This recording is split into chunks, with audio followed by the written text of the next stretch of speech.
ਨਾਨਕ ਸਿੰਘ ਦੇ ਨੋਵਲ ਟੁੱਟੀ ਵੀਣਾ ਦਾ 20ਵਾਂ ਅੰਗ। ਹੱਕ ਫਰਜ਼ ਦੀ ਲੜਾਈ 'ਚ ਸ਼ਾਇਦ ਉਦੋਂ ਤੋਂ ਹੀ ਮਨੁੱਖ ਦੇ ਅੰਦਰ ਹੁੰਦੀ ਚਲੀ ਆ ਰਹੀ ਹੈ ਜਦ ਤੋਂ ਕੁਦਰਤ ਨੇ ਸ੍ਰਿਸ਼ਟੀ ਦੀ ਸਾਜਨਾ ਸਾਜੀ ਸੀ। ਤਦ ਤੀਕ ਜਾਰੀ ਰਹੇਗੀ ਜਦ ਤੀਕ ਆਨੰਦ ਵਿੱਚੋਂ ਮਹਾਂਪਰਲੇ ਦਾ ਕੋਈ ਝਟਕਾ ਆ ਕੇ ਸ੍ਰਿਸ਼ਟੀ ਨੂੰ ਅਹੋਂਦ ਵਿੱਚ ਨਹੀਂ ਬਦਲ ਦਿੰਦਾ। ਅਸਲ 'ਚ ਮਨੁੱਖੀ ਜੀਵਨ ਹੈ ਹੀ ਇਸੇ ਲੜਾਈ ਜਾਂ ਸੰਘਰਸ਼ ਦਾ ਦੂਸਰਾ ਨਾਮ। ਕਦੀ ਹੱਕ ਤੇ ਫਰਜ਼ ਨੂੰ ਛਾੜ ਦਿੱਤਾ, ਕਦੀ ਫਰਜ਼ ਨੇ ਹੱਕ ਨੂੰ ਚਾਰੇ ਖਾਨੇ ਚਿੱਤ ਡੇਗ ਦਿੱਤਾ। ਕਦੋਂ ਹੱਕ ਦਾ ਪਾਸਾ ਭਾਰੀ ਹੁੰਦਾ ਹੈ, ਕਿਸ ਵੇਲੇ ਫਰਜ਼ ਦੀ ਕਮਰ ਮਜ਼ਬੂਤ।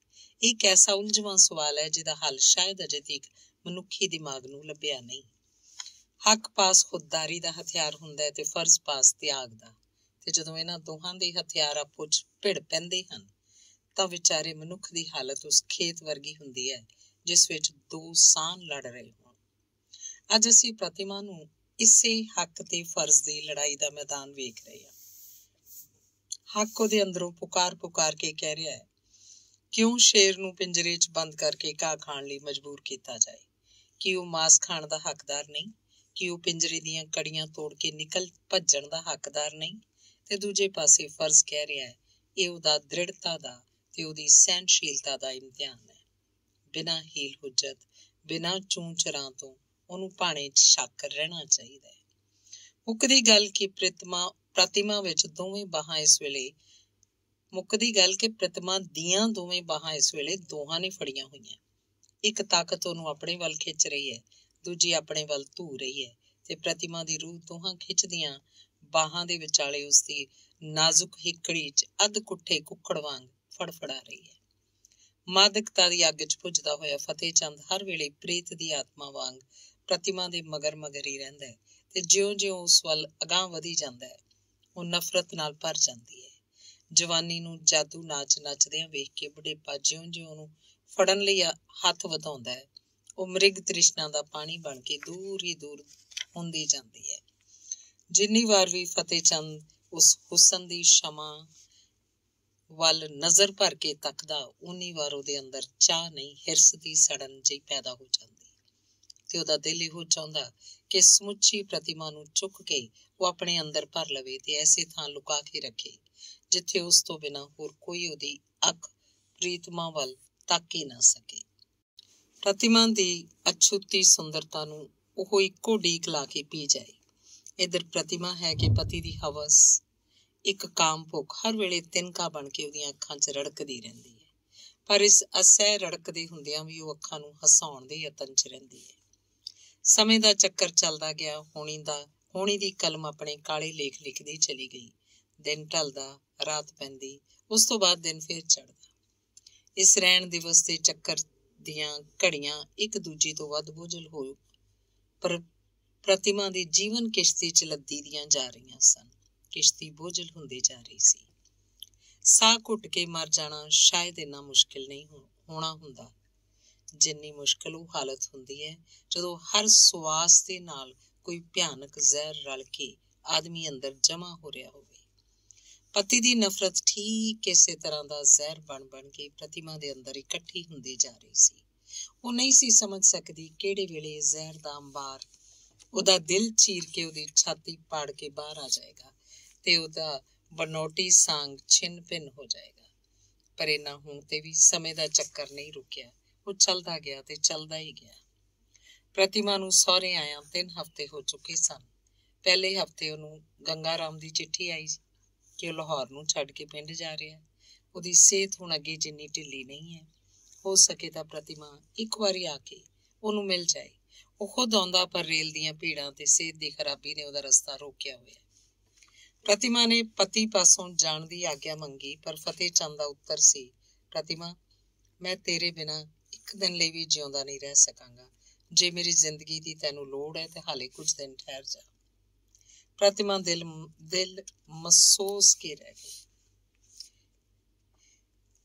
ਉਸ ਲਈ ਇੱਕ ਵਾਰੀ ਉਹਦੇ ਅੰਦਰ ਕੁਝ ਬਾਗੀਆਨਾ ਜਿਹੇ ਭਾਵ ਪੈਦਾ ਹੋਏ। ਉਹਨੇ ਚਾਹਿਆ ਪਤੀ ਨੂੰ ਤੋੜ ਕੇ ਜਵਾਬ ਦੇਵੇ, ਮੈਨੂੰ ਵਿਆਹ ਕੇ ਲਿਆਂਦਾ ਹੈ ਕਿ ਗੁਲਾਮ ਖਰੀਦ ਕੇ? ਪਰ ਭਵਿੱਖ ਖਤਰੇ ਨਹੀਂ ਉਹਦੀ ਜ਼ੁਬਾਨ ਫੜ ਲਈ। ਉਹ ਸੋਚਦੀ ਜੇ ਮਾਮਲਾ ਵਿਗੜ ਗਿਆ ਤਾਂ ਇਸ ਵਿਗਾੜ ਦਾ ਫਲ ਕਿਤੇ ਇਹ ਨਾ ਹੋਵੇ ਕਿ ਅੱਗੇ ਤਾਂ ਉਹਦੀ ਕੁੜਮਾਈ ਛੁੱਟੀ ਸੀ, ਹੁਣ ਉਹ ਵਿਆਹੀ ਛੱਡਤੀ ਜਾਏ। ਰੱਬ ਨਾ ਕਰਾਏ ਜੇ ਕੁਝ ਇਹੋ ਜਿਹੀ ਗੜਬੜ ਹੋ ਗਈ ਤਾਂ ਉਹ ਵਿਚਾਰਾ ਗੰਗਾਰਾਮ, ਜਿਹਦਾ ਦਿਲ ਅੱਗੇ ਹੀ ਸਦਮੇ ਸਹਿ ਸਹਿ ਕੇ ਛਾਨਣੀ ਹੋਇਆ ਪਿਆ, ਕੀ ਜਿਉਂਦਾ ਰਹਿ ਸਕੇਗਾ? ਇਹ ਸਭ ਸੋਚ ਕੇ ਪ੍ਰਤਿਮਾ ਨੇ ਪਤੀ ਦੀ ਹਾਂ ਮਿਲਾਉਂਦਿਆਂ ਕਹਿ ਦਿੱਤਾ, ਜੇ ਇਹ ਗੱਲ ਹੈ ਤਾਂ ਮੈਂ 1 ਮਿੰਟ ਲਈ ਵੀ ਤੁਹਾਨੂੰ ਛੱਡ ਕੇ ਨਹੀਂ ਜਾ ਸਕਦੀ। ਪ੍ਰਤਿਮਾ ਲਈ ਜਿਵੇਂ ਬਿਨਾਂ ਪਤੀ ਦੀ ਵਾਸ਼ਨਾ ਪੂਰਤੀ ਤੇ ਸੇਵਾ ਟਹਿਲ ਤੋਂ ਦੁਨੀਆ 'ਚ ਹੋਰ ਕੁਝ ਬਾਕੀ ਰਹਿ ਨਹੀਂ ਗਿਆ ਸੀ। ਸੋ ਮਨ ਮਾਰ ਕੇ, ਦਿਲ ਨੂੰ ਨੱਪ ਘੁੱਟ ਕੇ ਉਹ ਫਰਜ਼ ਦੇ ਕੋਹਲੂ ਦੁਆਲੇ ਬੈਲ ਵਾਂਗ ਘੁੰਮੀ ਗਈ। ਪਰ ਇਸ ਕੋਹਲੂ 'ਚ ਜੋ ਕੁਝ ਵੀ ਪੀੜਿਆ ਜਾ ਰਿਹਾ ਸੀ, ਉਹ ਸੀ ਉਹਦੀਆਂ ਸੱਧਰਾਂ, ਉਹਦੇ ਭਵਿੱਖ ਤੇ ਉਹਦੀ ਜਵਾਨੀ ਦੀਆਂ ਉਮੰਗਾਂ। ਇਹ ਬੋਝਲ ਘੜੀਆਂ ਉਸ ਲਈ ਹੋਰ ਵੀ ਬੋਝਲ ਹੋ ਜਾਂਦੀਆਂ ਜੇ ਇਸ ਘਰ 'ਚ ਦਿਲਚਸਪੀ ਦੀ ਇੱਕ ਚੀਜ਼ ਪੈਦਾ ਨਾ ਹੁੰਦੀ। ਇਹ ਸੀ ਰਾਮ ਰਤਨ ਦੀ ਹੋਂਦ, ਜਿਸ ਪਾਸੋਂ ਪਹਿਲਾਂ ਤੋਂ ਕਾਫੀ ਸ਼ਰਮ ਦੀ ਹੱਦ ਤੱਕ ਪਰਦਾ ਵੀ ਕਰਦੀ ਸੀ। ਪਰ ਜਦ ਫਤਿਹ ਚੰਦ ਨੇ ਉਹਨੂੰ ਘੜੀ ਮੁੜੀ ਸਮਝਾਇਆ ਕਿ ਇਹ ਕੋਈ ਓਪਰਾ ਨਹੀਂ, ਉਹਦਾ ਦੋਸਤ ਹੈ, ਸਕੇ ਭਰਾਵਾਂ ਨਾਲੋਂ ਵੀ ਵੱਧ ਕੇ, ਇਸ ਪਾਸੋਂ ਪਰਦਾ ਕਰਕੇ ਉਹ ਰਾਮ ਰਤਨ ਦੀ ਨਹੀਂ ਆਪਣੇ ਪਤੀ ਦੀ ਵੀ ਹੱਦ ਤੱਕ ਕਰ ਰਹੀ ਹੈ, ਤਾਂ ਹੌਲੀ ਹੌਲੀ ਪ੍ਰਤਿਮਾ ਨੇ ਉਸ ਪਾਸੋਂ ਸੰਗਣਾ ਸ਼ਰਮਾਉਣਾ ਛੱਡ ਦਿੱਤਾ। ਇਹ ਖੁੱਲ੍ਹ ਦਾ ਸਿਲਸਿਲਾ ਪ੍ਰਤਿਮਾ ਦੇ ਵਿਆਹ ਤੋਂ ਦੂਜੇ ਹਫ਼ਤੇ ਸ਼ੁਰੂ ਹੋ ਗਿਆ ਸੀ। ਪ੍ਰਤਿਮਾ ਨੂੰ ਚਿੱਤ ਚੇਤਾ ਵੀ ਨਹੀਂ ਸੀ ਕਿ ਰਾਮ ਰਤਨ ਇੰਨਾ ਸੁਆਦਲਾ ਆਦਮੀ ਹੈ। ਕਦੀ ਕਦੀ ਜਦ ਫਤਿਹ ਚੰਦ ਦੇ ਕਹਿਣ ਤੇ ਰਾਮ ਰਤਨ ਰੋਟੀ ਜਾਂ ਚਾਹ ਪਾਣੀ ਲਈ ਪ੍ਰਤਿਮਾ ਦਾ ਮਹਿਮਾਨ ਹੁੰਦਾ ਤਾਂ ਉਹਦੀਆਂ ਹਸਾਉਣੀਆਂ ਤੇ ਸਵਾਦ ਭਰਪੂਰ ਗੱਲਾਂ ਸੁਣ ਕੇ ਪ੍ਰਤਿਮਾ ਆਪਣੀ ਮੌਜੂਦਾ ਹਾਲਤ ਨੂੰ ਕੁਝ ਰੁੱਕਾ ਹੀ ਭੁੱਲ ਜਾਂਦੀ। ਇੱਥੋਂ ਤੱਕ ਕਿ ਰਸੋਈ 'ਚ ਬੈਠਿਆਂ ਵੀ ਉਹਦੇ ਕੰਨ ਰਾਮ ਰਤਨ ਦੀਆਂ ਗੱਲਾਂ ਵੱਲ ਹੀ ਹੁੰਦੇ। ਭਾਵੇਂ ਰਿਸ਼ਤਾ ਪ੍ਰਤਿਮਾ ਲਈ ਓਪਰਾ ਸੀ, ਪਰ ਫਿਰ ਵੀ ਰਾਮ ਰਤਨ ਦੇ ਮੂੰਹੋਂ ਰਸੀਲੀ ਜੀ ਆਵਾਜ਼ 'ਚ ਨਿਕਲਿਆ ਹੋਇਆ ਭਾਬੀ ਸ਼ਬਦ ਉਹਨੂੰ ਚੰਗਾ ਤੋਂ ਛੁੱਟ ਮਿੱਠਾ ਵੀ ਲੱਗਦਾ ਸੀ। ਤੇ ਤੀਜਾ ਹਫ਼ਤਾ ਚੜ੍ਹਦਿਆਂ ਤੇ ਇੱਕ ਖੁੱਲ੍ਹ ਦਾ ਦਾਇਰਾ ਇੰਨਾ ਕੁ ਚੌੜਾ ਹੋ ਗਿਆ ਕਿ ਪ੍ਰਤਿਮਾ ਕਿਸੇ ਵੇਲੇ ਰਾਮ ਰਤਨ ਦੀਆਂ ਗੱਲਾਂ ਦੇ ਜਵਾਬ 'ਚ ਹੁੰਗਾਰਾ ਵੀ ਭਰ ਦਿੰਦੀ। ਫਿਰ ਇਹੋ ਹੁੰਗਾਰਾ ਸਧਾਰਨ ਹਾਂ ਨਾ ਦੀ ਸ਼ਕਲ 'ਚ ਵਟਿਆ ਤੇ ਇਹ ਤੋਂ ਬਾਅਦ ਛੇਤੀ ਵਾਰਤਾਲਾਪ ਤੱਕ ਵੀ ਨੌਬਤ ਆ ਗਈ। ਅੰਗ 21ਵਾਂ। ਮਾਘ ਬੀਤ ਕੇ ਫੱਗਣ ਚੜ੍ਹ ਗਿਆ। ਜੀਵਨ ਸਾਗਰ ਦੀਆਂ ਲਹਿਰਾਂ 'ਚ ਪ੍ਰਤਿਮਾ ਦੀ ਕਿਸ਼ਤੀ ਡਗਮਗਾਉਂਦੀ ਡੋਲਦੀ ਹੋਈ ਵਹਿੰਦੀ ਗਈ। ਤਿਆਗ ਦੀ ਚੱਟਾਨ ਜਿਸ ਨਾਲ ਟੱਕਰ ਲੈਣ ਦਾ ਇਰਾਦਾ ਕਰਕੇ ਪ੍ਰਤਿਮਾ ਨੇ ਸੁਹਾਗ ਬਿੰਦੀ ਮੱਥੇ ਤੇ ਲਾਈ ਸੀ, ਟੱਕਰ ਤੇ ਟੱਕਰ ਲੈਂਦੀ ਹੋਈ ਉਹ ਇਸ ਜੀਵਨ ਘੋਲ ਵਿੱਚ ਡਟੀ ਹੋਈ ਸੀ ਤੇ ਪੂਰੇ 2 ਮਹੀਨਿਆਂ ਦਾ ਸਮਾਂ ਉਹਨੇ ਇਸੇ ਘੋਲ 'ਚ ਲੰਘਾ ਦਿੱਤਾ। ਜੀਵਨ ਦਾ ਪਿਛਲਾ ਕੰਢਾ ਪਿੱਛੇ ਰਹਿੰਦਾ ਗਿਆ ਤੇ ਅਗਲਾ ਅੱਗੇ ਆਉਂਦਾ ਗਿਆ। ਪ੍ਰਤਿਮਾ ਬਰਾਬਰ ਆਪਣੀ ਸੇਪ ਤੇ ਨਜ਼ਰ ਟਿਕਾਈ ਚਲੀ ਜਾ ਰਹੀ ਸੀ। ਉਸ ਤਰ੍ਹਾਂ ਜਿਕਣ ਭਾਰੀ ਚੱਕੀ ਦੇ 2 ਪੁੜਾਂ 'ਚ ਆਇਆ ਕਿਸੇ ਦਾ ਹੱਥ ਹੋਵੇ, ਪਰ ਉਸ ਉੱਤੇ ਨਾ ਕੇਵਲ ਪੀੜ ਨੂੰ ਲੁਕਾਈ ਰੱਖਣ ਦਾ ਫਰਜ਼ ਲਾਜ਼ਮੀ ਹੋਵੇ, ਸਗੋਂ ਇਹ ਕਿ ਉਸ ਲਈ ਹੱਸਣਾ ਤੇ ਖੁਸ਼ ਹੋਣਾ ਵੀ ਜ਼ਰੂਰੀ ਹੋਵੇ। ਇਸ ਫਰਜ਼ ਨੂੰ ਸਾਹਮਣੇ ਰੱਖਦੀ ਹੋਈ ਪ੍ਰਤਿਮਾ ਹੱਸਦੀ ਹੈ, ਖੇਡਦੀ ਹੈ, ਪਿਆਰ ਦੇ ਗੂੜੇ ਰੰਗ 'ਚ ਰੰਗੇ ਹੋਏ ਲਾਡ ਮਲ੍ਹਾਰ ਵੀ ਕਰਨ ਦਾ ਸਵਾਂਗ ਭਰਦੀ ਹੈ ਤੇ ਸਭ ਕੁਝ ਕਰਦੀ ਹੈ ਉਸ ਸ਼ਖਸੀਅਤ ਲਈ ਜਿਸ ਉੱਤੇ ਸਭ ਤੋਂ ਪਹਿਲੀ ਨਜ਼ਰ ਪੈਂਦਿਆਂ ਹੀ ਉਹਦਾ ਦਿਲ ਨਫ਼ਰਤ ਨਾਲ ਭਰ ਗਿਆ ਸੀ। ਦੂਜੇ ਪਾਸੇ ਫਤਿਹ ਚੰਦ ਹੈ ਕਿ ਜੀਵਨ 'ਚੋਂ ਇਹਨਾਂ ਸਵਰਗੀ ਪਲਾਂ ਨੂੰ, ਜਿੱਥੇ ਆਪਣੇ ਲਈ ਅਣਮੁੱਲੀ ਦਾਲ ਸਮਝ ਕੇ ਹਰ ਵੇਲੇ ਝੋਲੀਆਂ ਭਰਦਾ ਰਹਿੰਦਾ ਹੈ, ਉੱਥੇ ਆਪਣੇ ਦੋਸਤ ਰਾਮ ਰਤਨ ਲਈ ਵੀ ਉਹਦੇ ਰੋਮ ਰੋਮ ਵਿੱਚੋਂ ਸ਼ੁਕਰਗੁਜ਼ਾਰੀ ਦੇ ਭਾਵ ਉੱਠਦੇ ਹਨ, ਜਿਸ ਦੀ ਕਿਰਪਾ ਸੱਚਮੁੱਚ ਹੀ ਉਹਨੇ ਉਹ ਅਣਮੋਲ ਚੀਜ਼ ਪ੍ਰਾਪਤ ਕਰ ਲਈ ਜਿਹਦੀ ਕਦੀ ਉਹ ਕਲਪਨਾ ਵੀ ਨਹੀਂ ਸੀ ਕਰ ਸਕਦਾ। ਕੰਮਕਾਰ ਤੋਂ ਬਾਅਦ ਉਸ ਪਾਸ ਜਿੰਨਾ ਵੀ ਵਕਤ ਬਚਦਾ ਹੈ, ਇਹ ਸਾਰਾ ਹੀ ਪ੍ਰਤਿਮਾ ਦੀ ਸੰਗਤ ਵਿੱਚ ਹੀ ਗੁਜ਼ਾਰਦਾ ਹੈ। ਫਤਿਹ ਚੰਦ ਇੱਕ ਹੋਰ ਗੱਲੋਂ ਵੀ ਰਾਮ ਰਤਨ ਦਾ ਰਿਣੀ ਹੈ ਤੇ ਉਹ ਇਹ ਕਿ ਰਾਮ ਰਤਨ ਦੀ ਮਦਦ ਨਾਲ ਪ੍ਰਤਿਮਾ ਦੀ ਖੁਸ਼ੀ ਤੇ ਪ੍ਰਸੰਨਤਾ ਵਿੱਚ ਦਿਨੋਂ ਦਿਨ ਵਾਧਾ ਹੁੰਦਾ ਵੇਖ ਰਿਹਾ ਸੀ। ਜੇ ਰਾਮ ਰਤਨ ਦਾ ਆਉਣ ਜਾਣ ਉਹਦੇ ਘਰ 'ਚ ਨਾ ਹੁੰਦਾ ਤਾਂ ਨਵੀਂ ਨਵੇਲੀ ਵਹੁਟੀ ਨੇ ਇੰਨੀ ਜਲਦੀ ਘੁਲ ਮਿਲ ਨਹੀਂ ਸੀ ਜਾਣਾ। ਗੁਲਾਬੀ ਜੀ ਸਰਦੀ ਤੇ ਹਰ ਪਾਸੇ ਇਕਾਂਤ ਛਾਈ ਹੋਈ ਸੀ। ਰਾਤ ਇਸ ਵੇਲੇ ਦੁੱਧ 'ਚ ਨਹਾ ਰਹੀ ਸੀ। ਚੰਦਰਮਾ ਦੀਆਂ ਰੁਪਹਿਲੀਆਂ ਰਿਸ਼ਮਾਂ ਜਿਹੜੀਆਂ ਵਿਹੜੇ ਵਿੱਚ ਲੱਗੀ ਹੋਈ ਸੰਘਣੀ ਟਾਹਲੀ ਦੀਆਂ ਟਹਿਣੀਆਂ 'ਚੋਂ ਛਣ ਕੇ ਆ ਰਹੀਆਂ ਸਨ, ਤਰੇਲ ਭਿੱਜੇ ਘਾਹ ਤੇ ਪੈ ਕੇ ਕੁਦਰਤ ਦੀ ਮੀਨਾਕਾਰੀ ਨੂੰ ਨਿਖਾਰ ਰਹੀਆਂ ਸਨ। ਰਾਤ ਦੇ 9:30 ਵਜੇ ਦਾ ਵੇਲਾ ਸੀ। ਲਾਗ ਪਾਸੇ ਸਭਨਾਂ ਘਰਾਂ 'ਚ ਨਿਦਰਾ ਦੇਵੀ ਦਾ ਅਧਿਕਾਰ ਜਮਾਇਆ ਸੀ, ਪਰ ਪ੍ਰਤਿਮਾ ਦੀਆਂ ਅੱਖਾਂ ਇਹਦੇ ਅਸਰ ਤੋਂ ਅਣਭਿੱਜ ਸਨ। ਕੁਝ ਤਾਂ ਇਸ ਲਈ ਕਿ ਉਹਦਾ ਪਤੀ ਅਜੇ ਘਰ ਨਹੀਂ ਸੀ ਆਇਆ। ਅਵੇਰੇ ਭਾਵੇਂ ਆਏ ਭਾਵੇਂ ਸਵੇਰੇ, ਉਹਦੇ ਆਉਣ ਤੀਕ ਰੋਜ਼ ਹੀ ਪ੍ਰਤਿਮਾ ਨੂੰ ਜਾਗਦਿਆਂ ਰਹਿਣਾ ਪੈਂਦਾ ਸੀ। ਦੂਜਾ ਇਹ ਕਿ ਪੂਰੇ 2 ਮਹੀਨਿਆਂ ਤੋਂ ਜਿਸ ਚੀਜ਼ ਨੂੰ ਉਹਨੇ ਹਿਰਦੇ 'ਚ ਮਜ਼ਬੂਤੀ ਨਾਲ ਬੰਦ ਕੀਤੀ ਰੱਖਿਆ ਸੀ, ਕੁਝ ਦਿਨਾਂ ਤੋਂ ਉਹ ਚੀਜ਼ ਉਹਦੇ ਸੀਨੇ ਦੀਆਂ ਪਸਲੀਆਂ ਤੋੜ ਕੇ ਬਾਹਰ ਨਿਕਲਦੀ ਆ ਰਹੀ ਸੀ। ਉਸੇ ਦੀ ਯਾਦ ਸੀ ਜਿਹਨੂੰ ਹੱਥਕੜੀਆਂ ਲਵਾਉਣ ਲਈ ਉਹਨੇ ਆਪਣੇ ਹੱਥੀਂ ਪੁਲਿਸ ਨੂੰ ਚਿੱਠੀ ਲਿਖ ਕੇ ਭੇਜੀ ਸੀ, ਜਿਹੜਾ ਉਹਦੀ ਕਰਨੀ ਦਾ ਫਲ ਰੂਪ 5 ਸਾਲਾਂ ਲਈ ਮੁੜ ਜੇਲ੍ਹ ਡੱਕ ਦਿੱਤਾ ਗਿਆ ਸੀ। ਆਪਣੀ ਕਠੋਰਤਾ ਉੱਤੇ ਅੱਜ ਉਹਨੂੰ ਜਿੰਨੀ ਝੁੰਝਲਾਹਟ ਹੋ ਰਹੀ ਹੈ, ਇੰਨੀ ਕਦੀ ਅੱਗੇ ਨਹੀਂ ਸੀ ਹੋਈ। ਭਾਵੇਂ ਕਿ ਉਦੇ ਸ਼ੰਕਰ ਦੇ ਖਿਆਲਾਂ ਨੇ ਇਹਨਾਂ 2 ਮਹੀਨਿਆਂ 'ਚ ਕਦੀ ਵੀ ਉਹਦਾ ਪਿੱਛਾ ਨਹੀਂ ਸੀ ਛੱਡਿਆ। ਵਿਹੜੇ 'ਚ ਫਿਰਦੀ ਹੋਈ ਉਸ ਵੇਲੇ ਇੱਕ ਗੱਲ ਨੂੰ ਬਾਰ-ਬਾਰ ਸੋਚੀ ਜਾਂਦੀ ਸੀ। ਇੱਕ ਵਿਚਾਰੇ ਪ੍ਰੇਮ ਬਹਿਬਲ ਕਸ਼ਟਾਂ ਦੇ ਸਤਾਏ ਹੋਏ ਕਮਜ਼ੋਰ ਆਦਮੀ ਨੂੰ ਕਿਉਂ ਮੈਂ ਐਡਾ ਕਰੜਾ ਡੰਨ ਦਿੱਤਾ? 5 ਸਾਲ ਦੀ ਕੈਦ, ਇੱਕਦਮ 5 ਸਾਲ ਦੀ। ਕੀ ਉਹਦੇ ਸਰੀਰ 'ਚ ਕੁਝ ਬਾਕੀ ਰਹਿ ਗਿਆ ਸੀ ਜਿਹਦੇ ਬਲ ਤੇ ਉਹ 5 ਸਾਲਾਂ ਲਈ ਜੇਲ੍ਹ ਦੀਆਂ ਮੁਸੀਬਤਾਂ ਦਾ ਟਾਕਰਾ ਕਰ ਸਕੇਗਾ?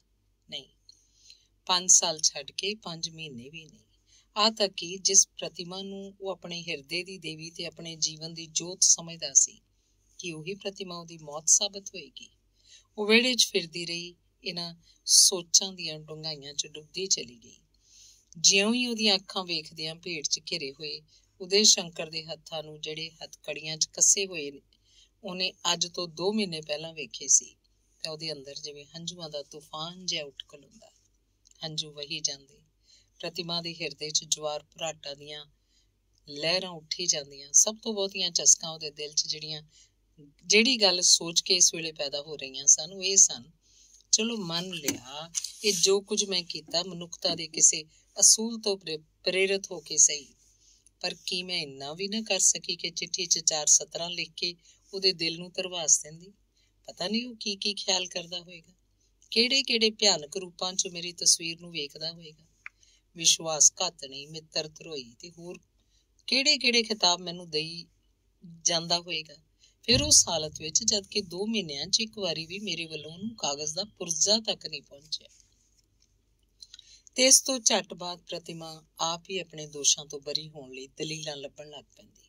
ਪਰ ਇਸ 'ਚ ਮੇਰਾ ਵੀ ਕੀ ਦੋਸ਼? ਮੈਨੂੰ ਵੇਲ ਵੀ ਤਾਂ ਮਿਲੇ। ਕਿਸੇ ਵੇਲੇ ਪਤਨੀ ਪੁਣੇ ਦਾ ਬਨੌਟੀ ਚਿਹਰਾ ਮੂੰਹ ਲਾ ਕੇ ਮੈਂ ਜਿਸ ਪਤੀ ਪਰਮੇਸ਼ਰ ਨੂੰ ਰਿਝਾਉਣ ਵਿੱਚ ਹਰ ਵੇਲੇ ਗਲਤਾਨ ਰਹਿੰਦੀ ਹਾਂ, ਉਸ ਵੱਲੋਂ ਛੁੱਟੀ ਵੀ ਤਾਂ ਮਿਲੇ। ਕਿਸੇ ਵੇਲੇ ਕਿੰਨੀ ਵਾਰੀ ਲਿਖਣ ਦੀ ਤਿਆਰੀ ਕੀਤੀ, ਚਿੱਠੀ ਦੀ ਲਿਖਾਈ ਸ਼ੁਰੂ ਵੀ ਕਰਤੀ, ਪਰ ਕੋਈ ਇਹਨੂੰ ਖਤਮ ਕਰਨ ਦੀ ਵੇਲ ਵੀ ਤਾਂ ਦਿੰਦਾ। ਜੋ ਕੁਝ ਮੈਂ ਉਹਨੂੰ ਲਿਖਣਾ ਚਾਹੁੰਦੀ ਹਾਂ, ਦਿਲ ਦਾ ਦੁਖਾਂਤ ਚਿੱਤਰ ਮੈਂ ਜਿਸ ਢੰਗ ਨਾਲ ਉਸ ਚਿੱਠੀ ਰਾਹੀਂ ਵਿਖਾਉਣਾ ਚਾਹੁੰਦੀ ਹਾਂ, ਕੀ ਇਹ ਕੰਮ 5-10 ਮਿੰਟਾਂ 'ਚ ਹੋਣ ਵਾਲਾ ਹੈ? ਤਾਂ ਕੀ ਦਿਨਾਂ ਤੇ ਰਾਤਾਂ ਦਾ ਇਹ ਚੱਕਰ ਇਸੇ ਤਰ੍ਹਾਂ ਚੱਲਦਾ ਜਾਏਗਾ? ਹਿਰਸੀ ਪਤੀ ਦੀ ਵਾਸ਼ਨਾ ਪੂਰਤੀ ਦਾ ਫਰਜ਼ ਮੈਨੂੰ ਕਦੀ ਵੀ ਵੇਲ ਨਹੀਂ ਦੇਏਗਾ ਕਿ ਮੈਂ ਉਸ ਵਿਚਾਰੇ ਨਾਮਰਾਦ ਪ੍ਰੇਮੀ ਨੂੰ ਦਿਲ ਖੋਲ ਕੇ ਦਿਲ ਦੀ ਵੇਦਨਾ ਲਿਖ ਸਕਾਂ। ਪਰ ਦੇਵਤਾ ਠੀਕ 10:30 ਵਜੇ ਪਧਾਰੇ, ਪਤੀ ਦੇਵਤਾ ਠੀਕ 10:30 ਵਜੇ ਪਧਾਰੇ। ਅੱਜ ਇੰਨੀ ਦੇਰ ਲਾ ਕੇ ਆਉਣ ਦਾ ਜਿਹੜਾ ਸਬੱਬ ਫਤਿਹ ਚੰਦ ਨੇ ਦੱਸਿਆ, ਇਹਨੂੰ ਸੁਣ ਕੇ ਪ੍ਰਤਿਮਾ ਦੇ ਦਿਲ 'ਚ ਖੁਸ਼ੀ ਦੀਆਂ ਕੁਤਕੁਤਾਰੀਆਂ ਹੋਣ ਲੱਗੀਆਂ। ਆਪਣੇ ਅਫਸਰ ਨਾਲ ਭਲਕੇ ਉਹਨੇ ਕੁਝ ਦਿਨਾਂ ਲਈ ਦੌਰੇ ਜਾਣਾ ਹੈ। ਇਦੋਂ ਵੀ ਵੱਧ ਕੇ ਜਿਸ ਗੱਲ ਦੀ ਖੁਸ਼ੀ ਪ੍ਰਤਿਮਾ ਦੇ ਦਿਲ ਨੂੰ ਹੋਈ, ਉਹ ਪਤੀ ਦੇ ਮੂੰਹੋਂ ਇਹ ਗੱਲ ਸੁਣ ਕੇ ਕਿ ਉਹਦੇ ਬਾਹਰ ਰਹਿਣ ਦੇ ਦਿਨਾਂ ਵਿੱਚ ਘਰ ਦੀ ਦੇਖਭਾਲ ਦਾ ਕੰਮ ਰਾਮ ਰਤਨ ਦੇ ਜਿੰਮੇ ਹੋਏਗਾ।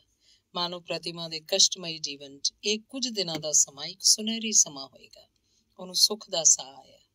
ਸੌਣ ਤੋਂ ਪਹਿਲਾਂ ਇੱਕ ਵਾਰੀ ਫੇਰ ਪ੍ਰਤਿਮਾ ਨੂੰ ਆਪਣੇ ਪਤੀ ਪ੍ਰੇਮ ਦਾ ਸਾਂਗ ਭਰਨਾ ਪਿਆ। ਜਿਸ ਸਰੀਰ ਦਾ ਸਪਰਸ਼ ਉਹਨੂੰ ਮੁਰਦੇ ਦੇ ਸਪਰਸ਼ ਨਾਲੋਂ ਘੱਟ ਨਹੀਂ ਸੀ ਲੱਗਦਾ, ਉਹਦੇ ਗਲ 'ਚ ਬਾਹਾਂ ਪਾ ਕੇ ਜਿਵੇਂ ਬੜੇ ਗੂੜੇ ਲਾਡ 'ਚ ਬੋਲੀ, ਤੇ ਇੰਨੇ ਦਿਨ ਤੁਹਾਡੇ ਬਿਨਾਂ ਮੈਂ ਕੀਕਣ ਰਹਾਂਗੀ।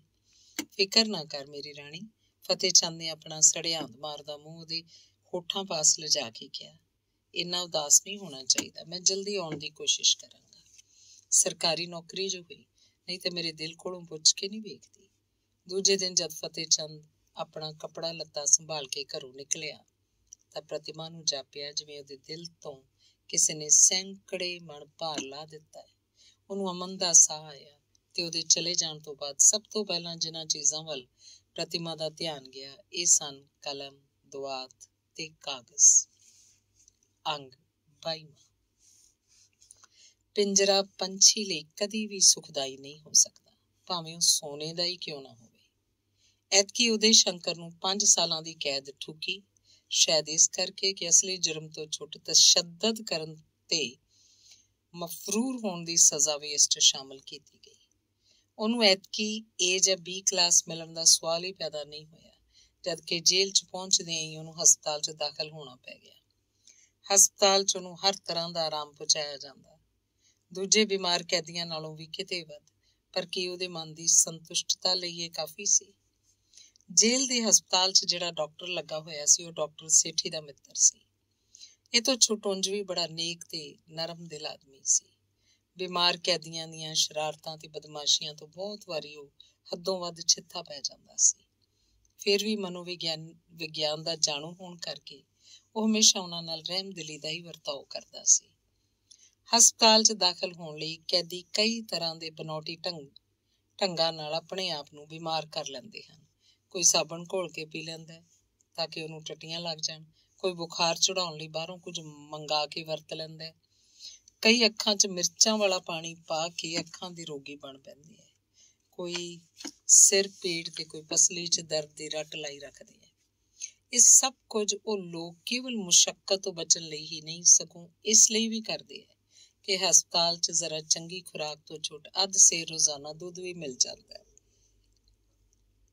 ਖੁਸ਼ਕਿਸਮਤੀ ਨਾਲ ਜੇ ਇੱਕ ਵਾਰੀ ਕੋਈ ਕੈਦੀ ਹਸਪਤਾਲ 'ਚ ਦਾਖਲ ਹੋ ਜਾਏ ਤੇ ਉਹਦੇ ਮੰਜੇ ਦੀ ਸਰਹੱਦੀ ਮੈਡੀਕਲ ਚਾਰਟ ਲਟਕ ਜਾਏ ਤਾਂ ਉਹ ਸਮਝਦੇ ਸਨ ਕਿ ਬਸ ਹੁਣ 4 ਦਿਨ ਆਰਾਮ ਦੇ ਲੰਘ ਜਾਣਗੇ।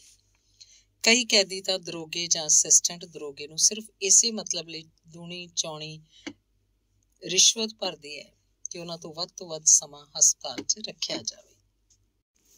ਇਹੋ ਜਿਹੀ ਕੁਝ ਅਸਲੀ ਤੇ ਕੁਝ ਬਨੌਟੀ ਬਿਮਾਰਾਂ ਦੀ ਇੱਕ ਬੈਰਕ ਵਿੱਚ ਉਦੈ ਸ਼ੰਕਰ ਵੀ ਜਾ ਸ਼ਾਮਲ ਹੋਇਆ। ਪਹਿਲਾਂ ਕੁਝ ਦਿਨ ਤਾਂ ਉਹਨੂੰ ਬਾਕੀ ਬਿਮਾਰਾਂ ਦੇ ਨਾਲ ਹੀ ਰੱਖਿਆ ਗਿਆ, ਪਰ ਥੋੜੇ ਚਿਰ ਮਗਰੋਂ ਉਹਨੂੰ ਇੱਕ ਛੋਟਾ ਜਿਹਾ ਨਿਵੇਕਲਾ ਕਮਰਾ ਦੇ ਦਿੱਤਾ ਗਿਆ। ਉਹਦੀ ਬਿਮਾਰੀ ਤਪਦਿਕ ਪਹਿਲੀ ਸਟੇਜ ਤੋਂ ਲੰਘ ਕੇ ਦੂਜੀ ਉੱਤੇ ਜਾ ਪਹੁੰਚੀ ਸੀ। ਐਕਸਰੇ ਕਰਨ ਤੋਂ ਬਾਅਦ ਪਤਾ ਲੱਗਾ ਕਿ ਉਹਦਾ ਇੱਕ ਫੇਫੜਾ ਤਾਂ ਅੱਧੇ ਦੇ ਲਗਭਗ ਖਰਾਬ ਹੋ ਚੁੱਕਾ ਤੇ ਦੂਜੇ ਉੱਤੇ ਵੀ ਅਸਰ ਪੈ ਰਿਹਾ। ਉਨੀ ਦਿਨੀ TB ਦੇ ਬਿਮਾਰਾਂ ਨੂੰ ਕਿਸੇ ਖਾਸ ਸੈਨੇਟੇਰੀਅਮ 'ਚ ਭੇਜਣ ਦਾ ਪ੍ਰਬੰਧ ਨਹੀਂ ਸੀ। ਛੂਤ ਦੇ ਬਿਮਾਰਾਂ ਲਈ ਜਿਹੜੇ ਵੱਖਰੇ ਕੁਝ ਕਮਰੇ ਨਿਯਤ ਸਨ, ਉਹਨਾਂ ਵਿੱਚੋਂ ਇੱਕ ਹੀ ਉਦੈ ਸ਼ੰਕਰ ਨੂੰ ਮਿਲਿਆ ਹੋਇਆ ਸੀ। ਸਾਰਾ ਦਿਨ ਉਹ 12 ਫੁੱਟੇ ਕਮਰੇ 'ਚ ਕੱਲਾ ਪਿਆ ਰਹਿੰਦਾ। ਡਾਕਟਰ ਸੇਠੀ ਨੇ ਉਹਦੇ ਪੜ੍ਹਨ ਲਈ ਕੁਝ ਕਿਤਾਬਾਂ ਵੀ ਭੇਜੀਆਂ ਸੀ, ਪਰ ਕਿਸੇ ਨੂੰ ਪੜ੍ਹਨ ਵਿੱਚ ਉਹਦਾ ਦਿਲ ਨਹੀਂ ਸੀ ਲੱਗਦਾ।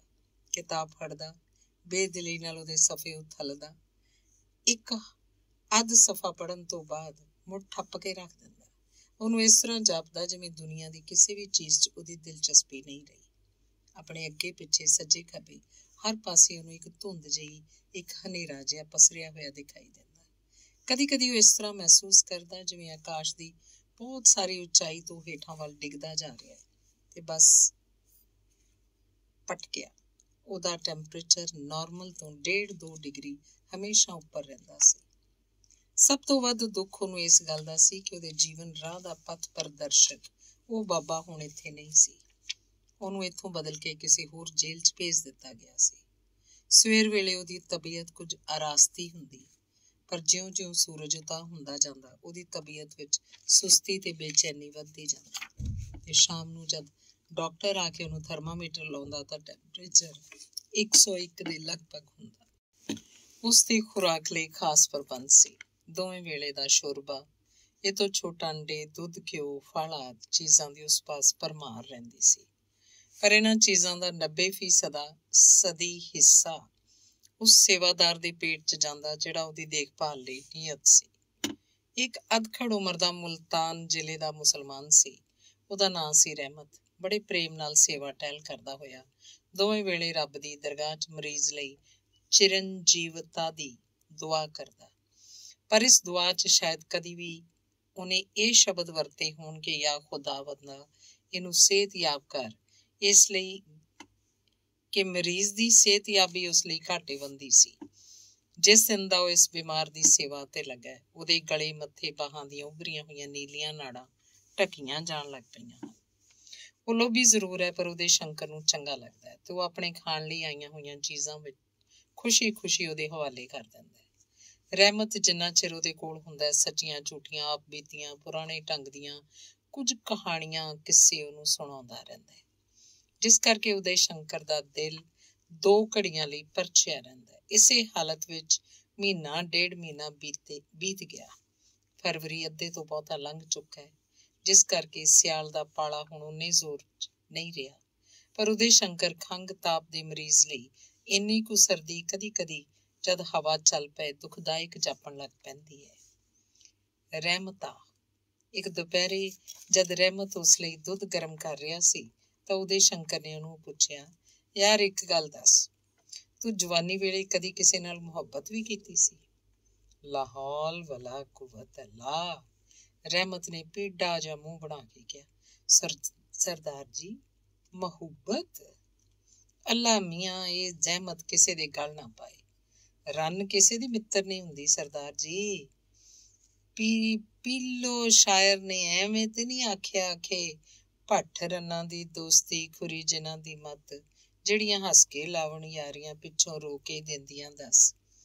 ਜੇਲ੍ਹ 'ਚ ਸਾਰੇ ਜਾਣੂ ਪਛਾਣੂ ਕੈਦੀ ਉਦੈ ਸ਼ੰਕਰ ਨੂੰ ਸਰਦਾਰ ਕਹਿ ਕੇ ਹੀ ਬੁਲਾਉਂਦੇ ਸਨ। ਉਦੈ ਸ਼ੰਕਰ ਨੇ ਭਗੌੜੇਪਨ ਦੇ ਦਿਨਾਂ 'ਚ ਜਿਹੜਾ ਹੁਲੀਆ ਬਣਾ ਰੱਖਿਆ ਸੀ, ਫੜੇ ਜਾਣ ਤੋਂ ਲੈ ਕੇ ਅੱਜ ਤੀਕ ਉਸੇ ਸ਼ਕਲ 'ਚ ਕਈ ਵਾਰ ਮੁਲਾਕਾਤ ਕਰਨ ਆਇਆ ਨੇ ਵੀ ਉਹਨੂੰ ਇਹ ਭੇਸ ਬਦਲਣ ਦੀ ਸਲਾਹ ਦਿੱਤੀ, ਪਰ ਉਵੇਂ ਹੀ ਹੈ।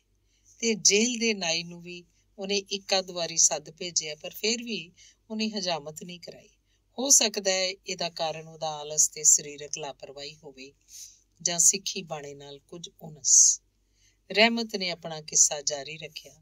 ਤੁਹਾਡੀ ਉਮਰ ਦਾ ਹੀ ਸੀ ਜਦੋਂ ਮੈਂ ਸਾਡੇ ਗੁਆਂਢ ਇਸ ਵੇਲੇ ਉਦੈ ਸ਼ੰਕਰ ਦਾ ਨਾਂ ਲੈ ਕੇ ਕਮਰੇ 'ਚ ਕਿਸੇ ਨੇ ਇੱਕ ਚਿੱਠੀ ਸੁੱਟੀ, ਜਿਸ ਕਰਕੇ ਰਹਿਮਤ ਦੀ ਪ੍ਰੇਮ ਕਹਾਣੀ ਸ਼ੁਰੂ ਹੁੰਦਿਆਂ ਹੀ ਰੁਕ ਗਈ ਤੇ ਉਹਨੇ ਲਿਫਾਫਾ ਚੁੱਕ ਕੇ ਉਦੈ ਸ਼ੰਕਰ ਨੂੰ ਫੜਾ ਦਿੱਤਾ। ਅੱਛਾ ਰਹਿਮਤ, ਉਦੈ ਸ਼ੰਕਰ ਨੇ ਚਿੱਠੀ ਦੀਆਂ ਸਤਰਾਂ 'ਚ ਅੱਖਾਂ ਗੱਡੀ ਕਿਹਾ, ਹੁਣ ਤੂੰ ਜਾ, ਫੇਰ ਕਿਸੇ ਵੇਲੇ ਆਈ ਤੇ ਸੁਣਾ ਦੇ। ਰਹਿਮਤ ਉੱਠ ਕੇ ਬਾਹਰ ਨਿਕਲ ਗਿਆ ਤੇ ਉਦੈ ਸ਼ੰਕਰ ਨੇ ਚਿੱਠੀ ਪੜ੍ਹਨੀ ਸ਼ੁਰੂ ਕੀਤੀ। ਖਰੜ, ਅੰਬਾਲਾ, ਸਤਿਕਾਰਯੋਗ।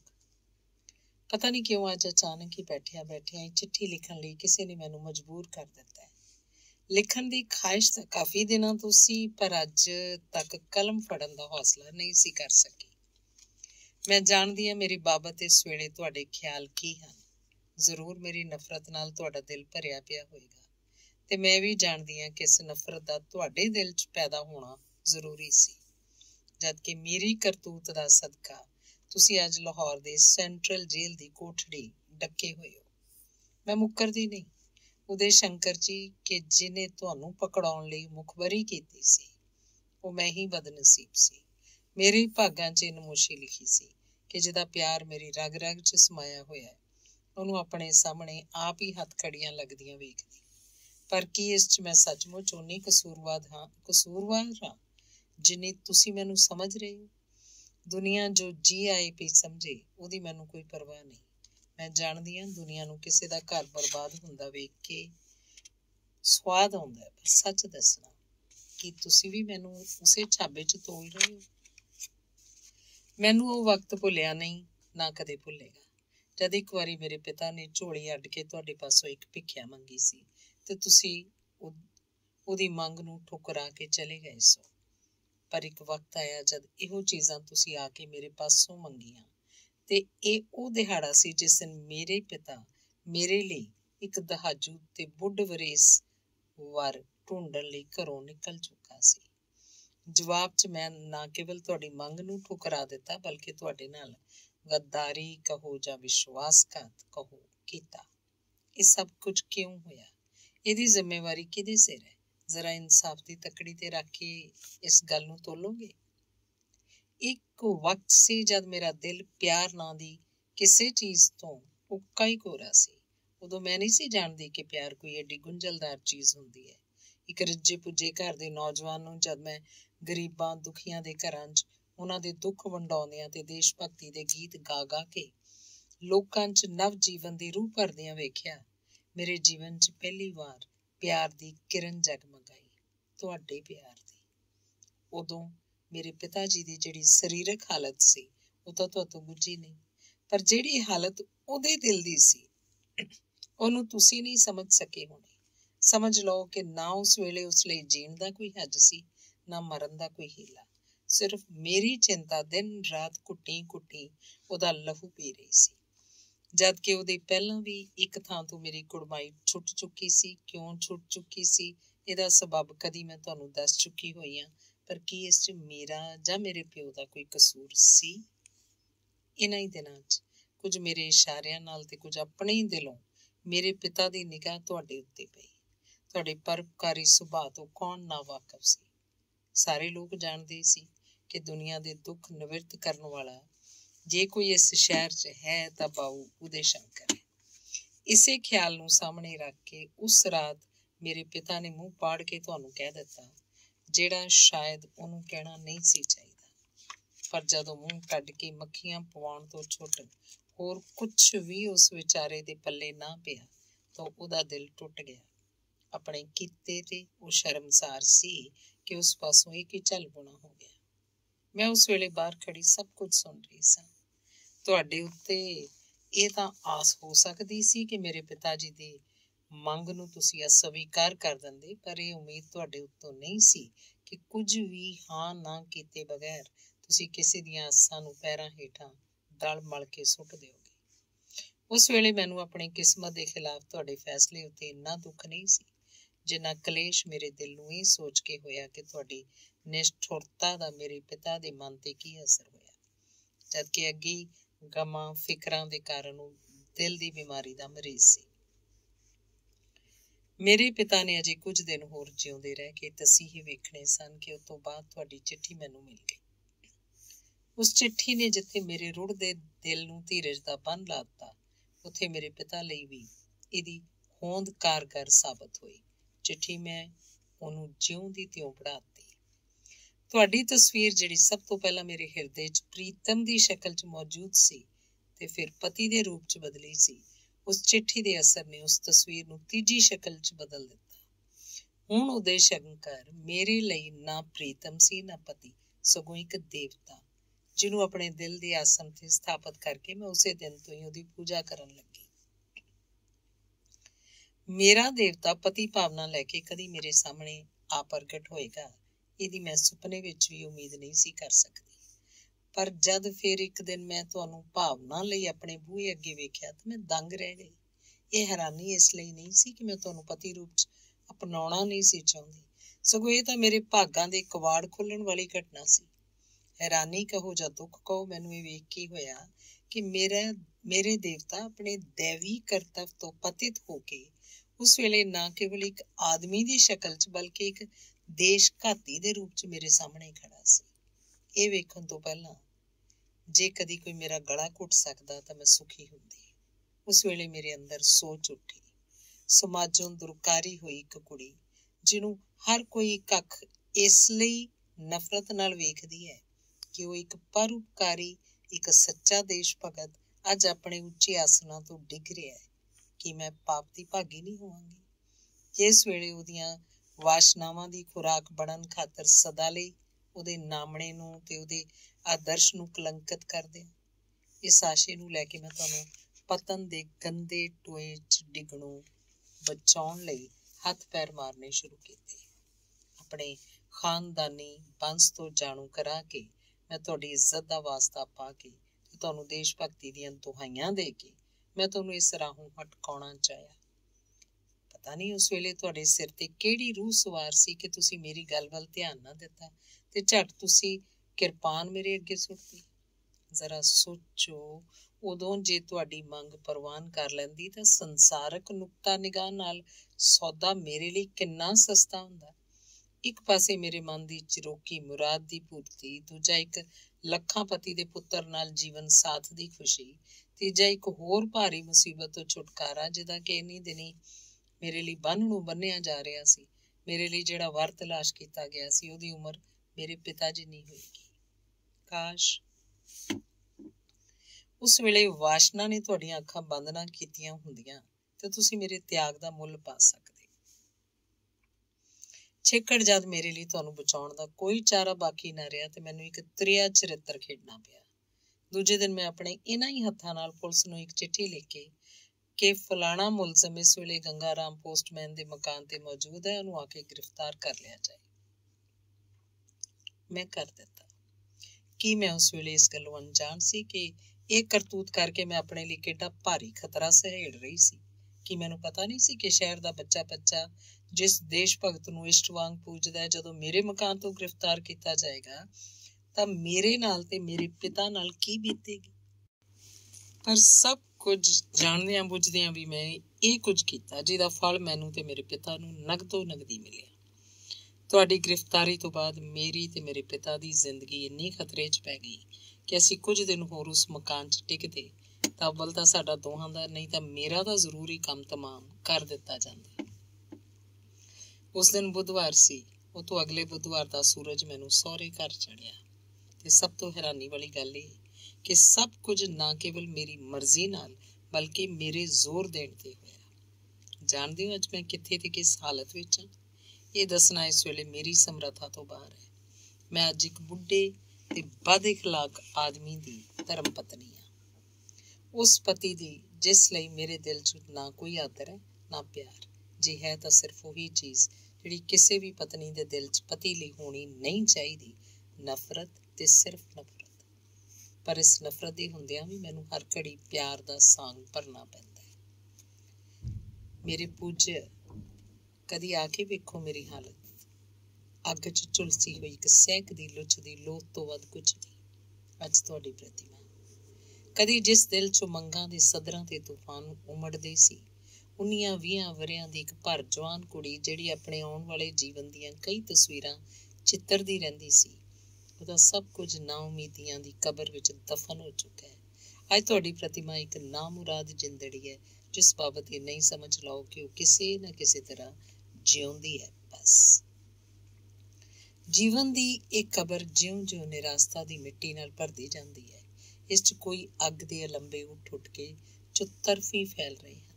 ਦਿਲ ਕਰਦਾ ਹੈ ਸਾਰੀ ਦੁਨੀਆ ਨੂੰ ਸਾੜ ਭਸਮ ਭੂਤ ਕਰ ਦਿਆਂ, ਕੁਝ ਵੀ ਬਾਕੀ ਨਾ ਰਹਿਣ ਦਿਆਂ। ਇੱਕ ਪਾਗਲਪਨ, ਇੱਕ ਵਹਿਸ਼ਤ ਕਿਸੇ ਵੇਲੇ ਮੇਰੇ ਅੰਦਰ ਉੱਠਦੀ ਹੈ ਤੇ ਮੇਰਾ ਦਿਲ ਉਸ ਵੇਲੇ ਇਹੋ ਕਰਦਾ ਹੈ ਕਿ ਆਪਣੇ ਆਪ ਨੂੰ ਭੰਨ ਸੁੱਟਾਂ, ਹਲਾਕ ਕਰ ਸੁੱਟਾਂ ਤੇ ਇਸ ਸਰੀਰ ਦਾ ਕੀਮਾ ਕਰ ਸੁੱਟਾਂ। ਸ਼ਾਇਦ ਮੈਂ ਪਾਗਲ ਹੋ ਜਾਵਾਂਗੀ। ਮੈਂ ਹੁਣ ਬਹੁਤ ਚਿਰ ਇਸ ਹਾਲਤ ਨੂੰ ਨਹੀਂ ਰਹਿ ਸਕਦੀ। ਮੇਰਾ ਦਿਲ ਇਹੋ ਚਾਹੁੰਦਾ ਹੈ ਕਿ ਤਮਾਮ ਅਨਹੋਣੀਆਂ ਬਣਾ ਕੇ ਦੁਨੀਆ ਦੇ ਸਾਰੇ ਨਿਜ਼ਾਮ ਦਾ ਮਲੀਆ ਮੇਟ ਕਰ ਦਿਆਂ।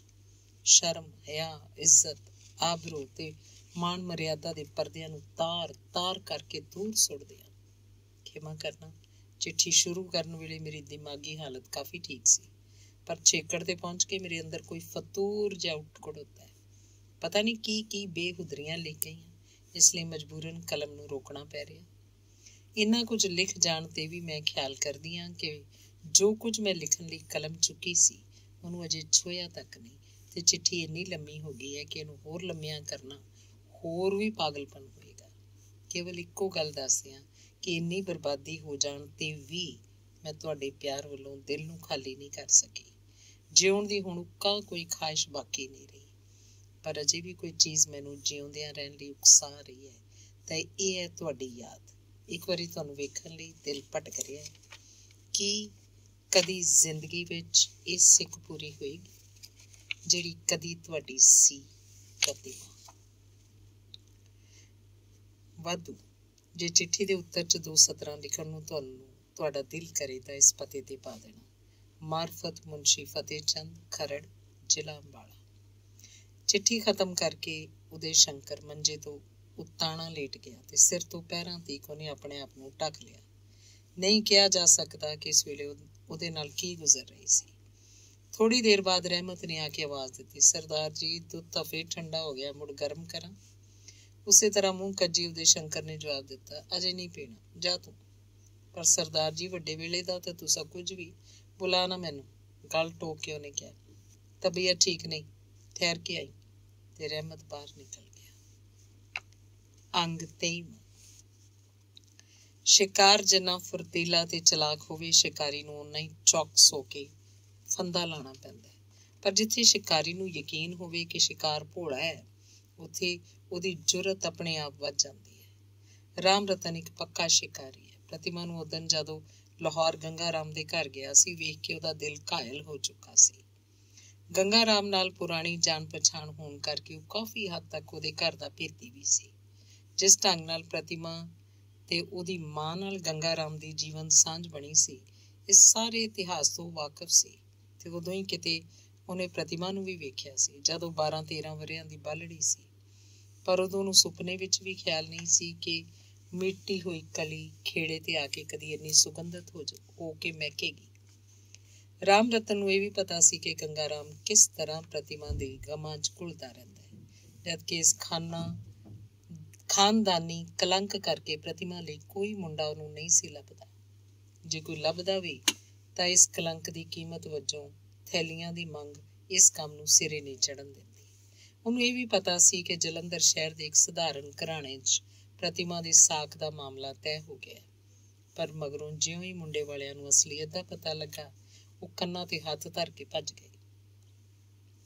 ਇਸ ਤੋਂ ਬਾਅਦ ਉਹਨੂੰ ਉਹ ਵੇਲਾ ਵੀ ਯਾਦ ਸੀ ਜਦ ਗੰਗਾ ਰਾਮ ਨੇ ਇੱਕ ਚਿੱਠੀ ਰਾਹੀਂ ਉਹਦੀ ਇਸ ਕੰਮ 'ਚ ਮਦਦ ਮੰਗੀ ਸੀ ਤੇ ਛੇਤੀ ਪ੍ਰਤਿਮਾ ਲਈ ਕੋਈ ਵਰ ਲੱਭਣ ਦੀ ਤਾਕੀਦ ਵੀ ਕੀਤੀ ਸੀ। ਇਸ ਤਾਕੀਦ 'ਚ ਗੰਗਾ ਰਾਮ ਨੂੰ ਇਸ ਗੱਲ ਦਾ ਵੀ ਇਸ਼ਾਰਾ ਕਰਤਾ ਸੀ ਕਿ ਚੰਗਾ ਨਹੀਂ ਤਾਂ ਮਾੜਾ ਸਹੀ ਵਰ ਲੱਭਣ 'ਚ ਉਹਦੀ ਸਹਾਇਤਾ ਜ਼ਰੂਰ ਕਰੇ। ਤੇ ਨਾਲ ਉਹਨੇ ਇਹ ਵੀ ਦੱਸ ਦਿੱਤਾ ਸੀ ਕਿ ਦੇਣ ਦਿਵਾਣ ਲਈ ਉਸ ਪਾਸ ਕੁਝ ਨਹੀਂ, ਬਸ ਸਾਲੂ 'ਚ ਲਪੇਟ ਕੇ ਕੁੜੀ ਦੇ ਸਕੇਗਾ। ਰਾਮ ਰਤਨ ਕੱਚੇ ਖਿਡਾਰੀਆਂ 'ਚੋਂ ਨਹੀਂ ਸੀ। ਉਹਨੇ ਇੱਕ ਨਿਸ਼ਾਨੇ ਨਾਲ 2 ਸ਼ਿਕਾਰ ਕਰਨ ਦੀ ਠਾਣ ਲਈ। ਇੱਕ ਪਾਸੇ ਤਾਂ ਆਪਣੇ ਮਿੱਤਰ ਫਤਿਹ ਚੰਦ ਦੀ ਮਦਦ ਦਾ ਸਿਹਰਾ ਤੇ ਦੂਜਾ ਇਹ ਕਿ ਇਸ ਮਾਮਲੇ 'ਚ ਪੈ ਕੇ ਆਪਣੀ ਮਿਹਨਤ ਵਜੋਂ ਉਹਨੇ ਮੁੱਠੀ ਗਰਮ ਕਰਨ ਦਾ ਮੌਕਾ ਵੀ ਲੱਭ ਲਿਆ, ਜਿਹਦਾ ਫਲ ਰੂਪ ਸਹਿਜੇ ਹੀ ਫਤਿਹ ਚੰਦ ਪਾਸੋਂ 500 ਦੀ ਰਕਮ ਗੰਗਾ ਰਾਮ ਨੂੰ ਦੇਣ ਬਹਾਨੇ ਲੈ ਕੇ ਉਸ ਹੜੱਪ ਲਈ। ਭਾਵੇਂ ਉਹਨੂੰ ਇੱਕ ਡਰ ਸੀ ਕਿ ਆਖਰ ਕਦੀ ਨਾ ਕਦੀ ਉਹਦਾ ਇਹ 500 ਵਾਲਾ ਭੇਦ ਖੁੱਲ ਜਾਏਗਾ, ਫਿਰ ਵੀ ਉਹਨੂੰ ਯਕੀਨ ਸੀ ਕਿ ਭੇਦ ਖੁੱਲ ਜਾਣ ਦੀ ਹਾਲਤ ਵਿੱਚ ਕਿਸੇ ਨਾ ਕਿਸੇ ਢੰਗ ਨਾਲ ਆਪਣੇ ਆਪ ਨੂੰ ਸੁਰੱਖਿਅਤ ਰੱਖ ਸਕੇਗਾ। ਸਮੇਂ ਅਨੁਸਾਰ ਨਵੀਂ ਤੋਂ ਨਵੀਂ ਚਾਲ ਚੱਲ ਜਾਣੀ ਉਹਦੇ ਖੱਬੇ ਹੱਥ ਦਾ ਕਰਤੱਵ ਸੀ। ਪਹਿਲੀ ਵਾਰੀ ਜਦ ਰਾਮ ਰਤਨ ਨੇ ਗੰਗਾ ਰਾਮ ਨੂੰ ਜਾ ਕੇ ਫਤਿਹ ਚੰਦ ਦੀ ਦੱਸ ਪਾਈ, ਉਦੋਂ ਗੰਗਾ ਰਾਮ ਨੇ ਇਨਕਾਰ ਕਰ ਦਿੱਤਾ। ਫਿਰ ਵੀ ਉਹਨੇ ਕੋਸ਼ਿਸ਼ ਜਾਰੀ ਰੱਖੀ ਤੇ ਅਖੀਰ ਕੁਝ ਚਿਰ ਬਾਅਦ ਜਦ ਆਪਣੇ ਆਪ ਹੀ ਗੰਗਾ ਰਾਮ ਉਹਦੇ ਘਰ ਆ ਪਹੁੰਚਿਆ ਤਾਂ ਇੱਕ ਤਰ੍ਹਾਂ ਨਾਲ ਉਹਨੂੰ ਮੂੰਹ ਮੰਗੀ ਮੁਰਾਦ ਮਿਲ ਗਈ। ਫਲ ਰੂਪ ਪ੍ਰਤਿਮਾ ਦਾ ਜੋੜ ਫਤਿਹ ਚੰਦ ਨਾਲ ਜੁੜ ਗਿਆ ਤੇ ਇਸ ਜੋੜ ਨੇ ਰਾਮ ਰਤਨ ਦੀ ਮਾਇਕ ਪ੍ਰਾਪਤੀ ਤੋਂ ਛੁੱਟ ਉਹਦੀ ਖੋਰ ਲਾਲਸਾ ਨੂੰ ਵੀ, ਜਿਹੜੀ ਚਿਰ ਤੋਂ ਉਹਦੇ ਦਿਲ 'ਚ ਤੜਫ ਰਹੀ ਸੀ, ਚਿਤਨ ਕਰਤਾ। ਨਵੀਂ ਮੁਰਗੀ ਫਸਾਉਣ ਦੀ ਲਾਲਸਾ। ਫਤਿਹ ਚੰਦ ਨੂੰ ਦੌਰੇ ਤੇ ਗਿਆ ਅੱਜ 5ਵਾਂ ਦਿਨ ਹੈ। ਇਹਨਾਂ 5 ਦਿਨਾਂ 'ਚ ਘੱਟੋ ਘੱਟ 12-14 ਵਾਰੀ ਉਹ ਪ੍ਰਤਿਮਾ ਦੇ ਘਰ ਜਾ ਚੁੱਕਾ ਹੈ। ਉਹਨੂੰ ਉਮੀਦ ਨਹੀਂ ਸੀ ਕਿ ਫਤਿਹ ਚੰਦ ਦੀ ਗੈਰ ਮੌਜੂਦਗੀ 'ਚ ਇਹ ਸ਼ਿਕਾਰ ਇੰਨੀ ਛੇਤੀ ਉਹਦੇ ਜਾਲ ਕੋਲ ਆ ਪਹੁੰਚੇਗਾ। ਰੋਜ਼ ਘੰਟਾ 2-2 ਘੰਟੇ ਉਹ ਪ੍ਰਤਿਮਾ ਨਾਲ ਤਾਸ਼ ਖੇਡਦਾ, ਗੱਲੀ ਲੱਗਾ ਰਹਿੰਦਾ ਤੇ ਗੱਲਾਂ ਦਾ ਰੁੱਖ ਐਸੀ ਸਫਾਈ ਨਾਲ ਆਪਣੇ ਨਿਸ਼ਾਨੇ ਵੱਲ ਮੋੜ ਕੇ ਲੈ ਜਾਂਦਾ ਕਿ ਅਚਿੰਤੇ ਹੀ ਪ੍ਰਤਿਮਾ ਦਾ ਦਿਲ ਉਸ 'ਚ ਜਾ ਉਲਝਦਾ। ਇੱਥੋਂ ਤੀਕ ਕਿ ਪ੍ਰਤਿਮਾ ਨੂੰ ਉਹਦੀਆਂ ਗੱਲਾਂ ਸੁਣਨ ਦਾ ਅਮਲ ਜਿਹਾ ਹੋ ਗਿਆ। ਨੀਅਤ ਵੇਲੇ ਤੋਂ ਜੇ ਰਾਮ ਰਤਨ ਕਦੀ ਪਛੜ ਗਿਆ ਹੁੰਦਾ ਤਾਂ ਪ੍ਰਤਿਮਾ ਪੂਰੇ ਦਾਈਏ ਭਰੇ ਰੋਜ਼ ਨਾਲ ਉਸ ਉੱਤੇ ਵਰ ਪੈਂਦੀ। ਖਾਸ ਕਰਕੇ ਕੱਲ ਸ਼ਾਮ ਤੋਂ ਲੈ ਕੇ ਰਾਤ ਦੇ 9 ਵਜੇ ਤੱਕ ਪੂਰੇ 3 ਘੰਟੇ ਇਹਨਾਂ ਦੋਵਾਂ ਵਿਚਾਲੇ ਗੱਲਾਂ ਦੀ ਜਿਹੜੀ ਲੜੀ ਚੱਲਦੀ ਰਹੀ ਸੀ, ਉਹ ਪ੍ਰਤਿਮਾ ਨੂੰ ਹੋਰ ਸਾਰੇ ਦਿਨਾਂ ਨਾਲੋਂ ਵੱਧ ਸੁਆਦਲੀ ਲੱਗੀ। ਨਿਰਾ ਗੱਲਬਾਤ ਤੇ ਸਵਾਦ ਹੀ ਰਾਮ ਰਤਨ ਨੇ ਉਸਦੇ ਅੰਦਰ ਭਰ ਦਿੱਤਾ ਹੋਵੇ, ਇਹ ਨਹੀਂ ਸੀ। ਗੱਲਬਾਤ ਤੋਂ ਛੁੱਟ, ਜਜ਼ਬਾਤ ਤੋਂ ਛੁੱਟ, ਕਿਸੇ ਹੱਦ ਤੱਕ ਮਾਦਕ ਵੀ। ਆਪਣੀ ਜ਼ਿੰਦਗੀ ਦੇ ਕੁਝ ਬਨਾਵਟੀ ਕਿੱਸੇ, ਕੁਝ ਬਾਹਰਲੇ ਲੋਕਾਂ ਦੀਆਂ ਵਿਸ਼ਾ ਉਕਸਾਊ ਕਹਾਣੀਆਂ, ਇਹੋ ਜਿਹਾ ਕੱਲ ਇੰਨਾ ਕੁਝ ਰਾਮ ਰਤਨ ਉਹਦੇ ਸਾਹਮਣੇ ਪਲਟ ਗਿਆ ਕਿ ਉਹਨੂੰ 16 ਆਨੇ ਯਕੀਨ ਹੋ ਗਿਆ ਕਿ ਸ਼ਿਕਾਰ ਹੁਣ ਉਹਦੀ ਫਾਹੀ ਤੋਂ ਬਚ ਕੇ ਕਿਤੇ ਨਹੀਂ ਜਾ ਸਕਦਾ। ਛੇਤੀ ਤੋਂ ਛੇਤੀ ਆਪਣੀ ਨੀਚ ਭਾਵਨਾ ਦੇ ਨੇੜੇ ਪਹੁੰਚਣ ਲਈ ਰਾਮ ਰਤਨ ਨੇ ਜਿੰਨੇ ਕੁ ਤਰੀਕੇ ਉਹਨੂੰ ਯਾਦ ਸੀ ਵਰਤਣੇ ਸ਼ੁਰੂ ਕੀਤੇ, ਜਿਨ੍ਹਾਂ 'ਚੋਂ ਇੱਕ ਤਰੀਕਾ ਜਿਹੜਾ ਉਹਨੂੰ ਸਭ ਨਾਲੋਂ ਕਾਮਯਾਬ ਜਾਪਿਆ ਇਹ ਸੀ ਕਿ ਪ੍ਰਤਿਮਾ ਨੂੰ ਆਪਣੇ ਜਾਲ 'ਚ ਫਸਾਉਣ ਖਾਤਰ ਉਸ ਅੱਗੇ ਕਿਤਾਬੀ ਚੋਗਾ ਸੁੱਟਣਾ। ਰੋਜ਼ ਕੋਈ ਨਾ ਕੋਈ ਛੋਟਾ ਮੋਟਾ ਨਾਵਲ ਉਹ ਪ੍ਰਤਿਮਾ ਨੂੰ ਪੜ੍ਹਨ ਲਈ ਲਿਆ ਦਿੰਦਾ ਤੇ ਨਾਵਲ ਵੀ ਉਹ ਹੁੰਦੇ ਜਿਨ੍ਹਾਂ ਦੇ ਪਲਾਟ ਨਿਰੇ ਗੰਦੇ ਇਸ਼ਕ ਤੇ ਮਨੁੱਖੀ ਨਗਨਤਾ ਦਾ ਪੁਲੰਦਾ ਹੁੰਦੇ। ਇਸੇ ਤਰ੍ਹਾਂ ਦਾ ਇੱਕ ਨਾਵਲ ਉਹ ਕੱਲ ਜਾਂਦਾ ਹੋਇਆ ਉਹਨੂੰ ਦੇ ਗਿਆ ਤੇ ਉਹਦੀਆਂ ਤਾਰੀਫਾਂ ਵੱਧ ਚੜ ਕੇ ਕਰ ਗਿਆ। ਪ੍ਰਤਿਮਾ ਨੇ ਉਹਨੂੰ ਜਿਉਂ ਪੜ੍ਹਨਾ ਸ਼ੁਰੂ ਕੀਤਾ, ਰਾਤ ਦੀ ਰੋਟੀ ਖਾਣੀ ਵੀ ਉਹਨੂੰ ਭੁੱਲ ਗਈ ਤੇ ਜਦ ਤੱਕ ਉਹਦਾ ਭੋਗ ਨਹੀਂ ਪੈ ਗਿਆ ਉਹ ਬਰਾਬਰ ਪੜ੍ਹਦੀ ਰਹੀ। ਰਾਤ ਦੇ ਤੀਜੇ ਪਹਿਰ ਉਹਨੇ ਇਹ ਕਿਤਾਬ ਹੱਥੋਂ ਛੱਡੀ। ਰਾਮ ਰਤਨ ਦਾ ਵੱਡਾ ਲੜਕਾ ਦਵਿੰਦਰ ਜੀ ਦੀ ਉਮਰ 10 ਕੁ ਵਰ੍ਹਿਆਂ ਦੀ ਸੀ। ਫਤਿਹ ਚੰਦ ਦੇ ਦੌਰੇ ਜਾਣ ਤੋਂ ਬਾਅਦ ਰੋਜ਼ ਰਾਤੀ ਪ੍ਰਤਿਮਾ ਦੇ ਘਰ ਹੀ ਸੌਂਦਾ ਹੁੰਦਾ। ਸਕੂਲੋਂ ਛੁੱਟੀ ਹੁੰਦਿਆਂ ਉਹ ਸਿੱਧਾ ਪ੍ਰਤਿਮਾ ਪਾਸ ਆ ਜਾਂਦਾ, ਉਹਦੇ ਕੰਮ ਧੰਦੇ 'ਚ ਮਦਦ ਕਰਦਾ। ਰਾਤੀ ਖਾ ਪੀ ਕੇ ਉਹਦੇ ਘਰ ਹੀ ਸੌਂ ਰਹਿੰਦਾ।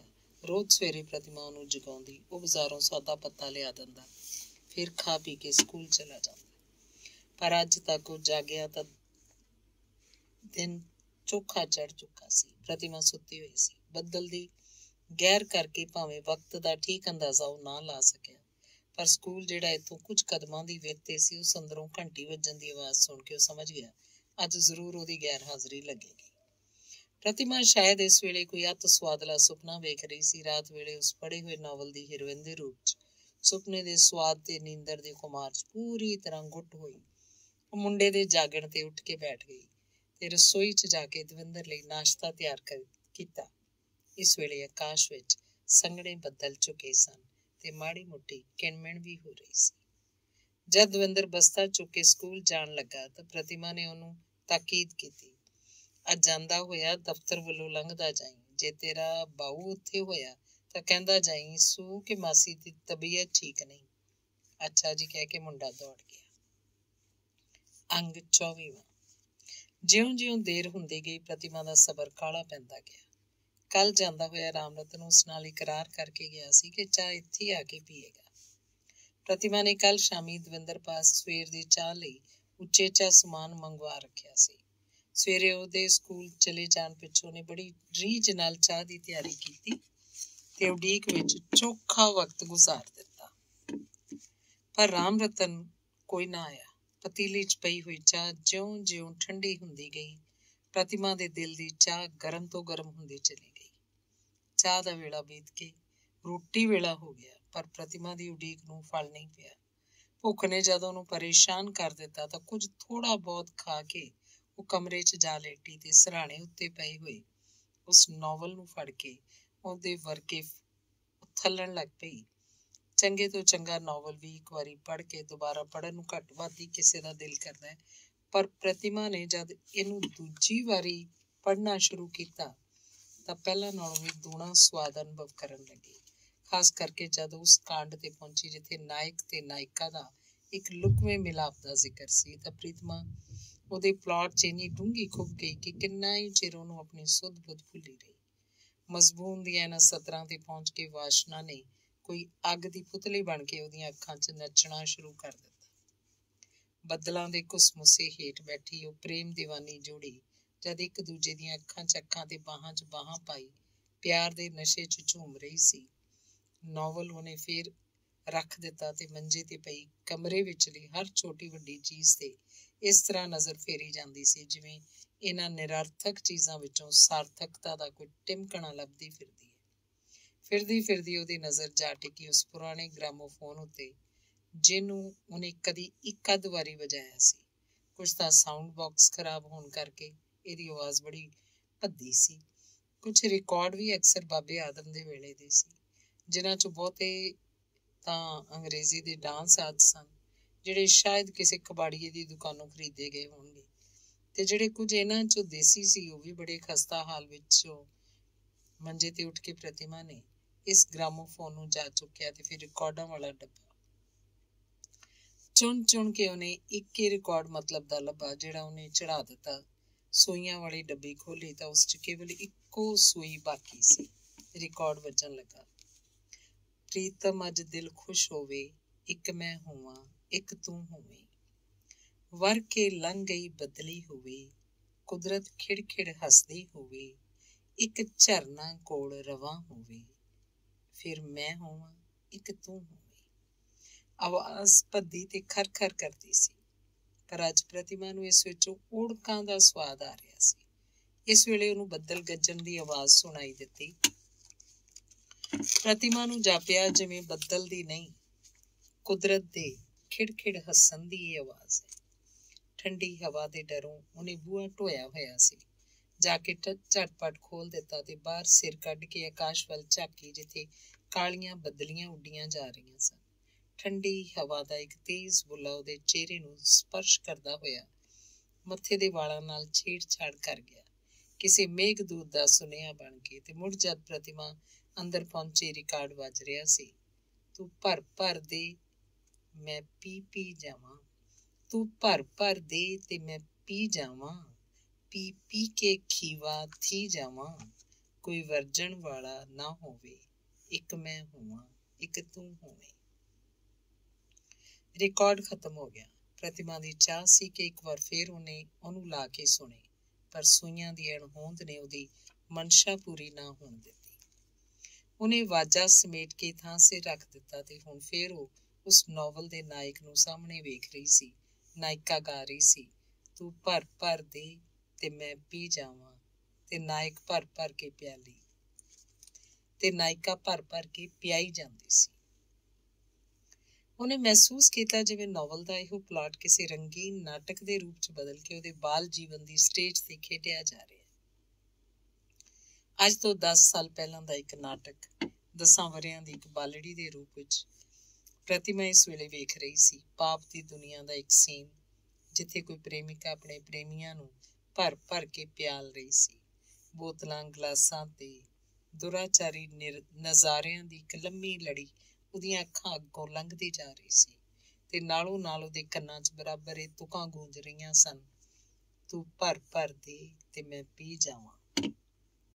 ਤੇ ਜਦ ਉਸਨੇ ਅੱਖਾਂ ਖੋਲੀਆਂ ਤਾਂ ਖੇਡਿਆ ਜਾ ਰਿਹਾ ਉਹ ਨਾਟਕ ਸਾਰੇ ਦਾ ਸਾਰਾ ਛਾਈ ਮਾਈ ਹੋ ਗਿਆ। ਜੇ ਉਸ ਵਿੱਚੋਂ ਕੁਝ ਬਾਕੀ ਰਹਿ ਗਿਆ ਤਾਂ ਸਿਰਫ ਇੱਕੋ ਚੀਜ਼, ਉਹੀ ਭਰ ਭਰ ਪਿਆਉਣ ਵਾਲੀ ਦਾ ਆਕਾਰ, ਜਿਹੜਾ ਪ੍ਰਤਿਮਾ ਲਈ ਓਪਰਾ ਨਹੀਂ ਸੀ, ਪ੍ਰਤਿਮਾ ਦੀ ਮਾਂ ਦਾ ਆਕਾਰ।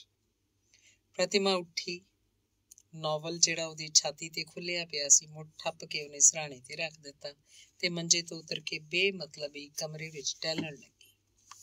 ਕੁਝ ਗਵਾਚੀ, ਕੁਝ ਹਲਕਾਈ ਜਿਹੀ ਉਹਦੇ ਅੰਦਰ ਇਸ ਵੇਲੇ ਇੱਕ ਅਸਹਿ ਜਿਹੀ ਬੇਚੈਨੀ ਸੀ, ਕਿਸੇ ਖਿਲਾ ਜਿਹੇ ਦਾ ਆਪਣੇ ਅੰਦਰ ਅਨੁਭਵ ਕਰਦੀ ਹੋਈ। ਉਹ ਕਮਰੇ ਅੰਦਰ ਫਿਰ ਗਈ, ਕਿਉਂਕਿ ਫਿਰ ਰਹੀ ਹੈ। ਇਸ ਕਿਸ ਅਨੁਭਵ ਦੀ ਪੂਰਤੀ ਲਈ ਉਹਦੇ ਅੰਦਰੋਂ ਕੋਈ ਹਲਕ ਜਿਹਾ ਘੜੀ ਮੁੜੀ ਉੱਠਦਾ ਹੈ, ਕੁਝ ਵੀ ਨਾ ਸਮਝ ਸਕੀ।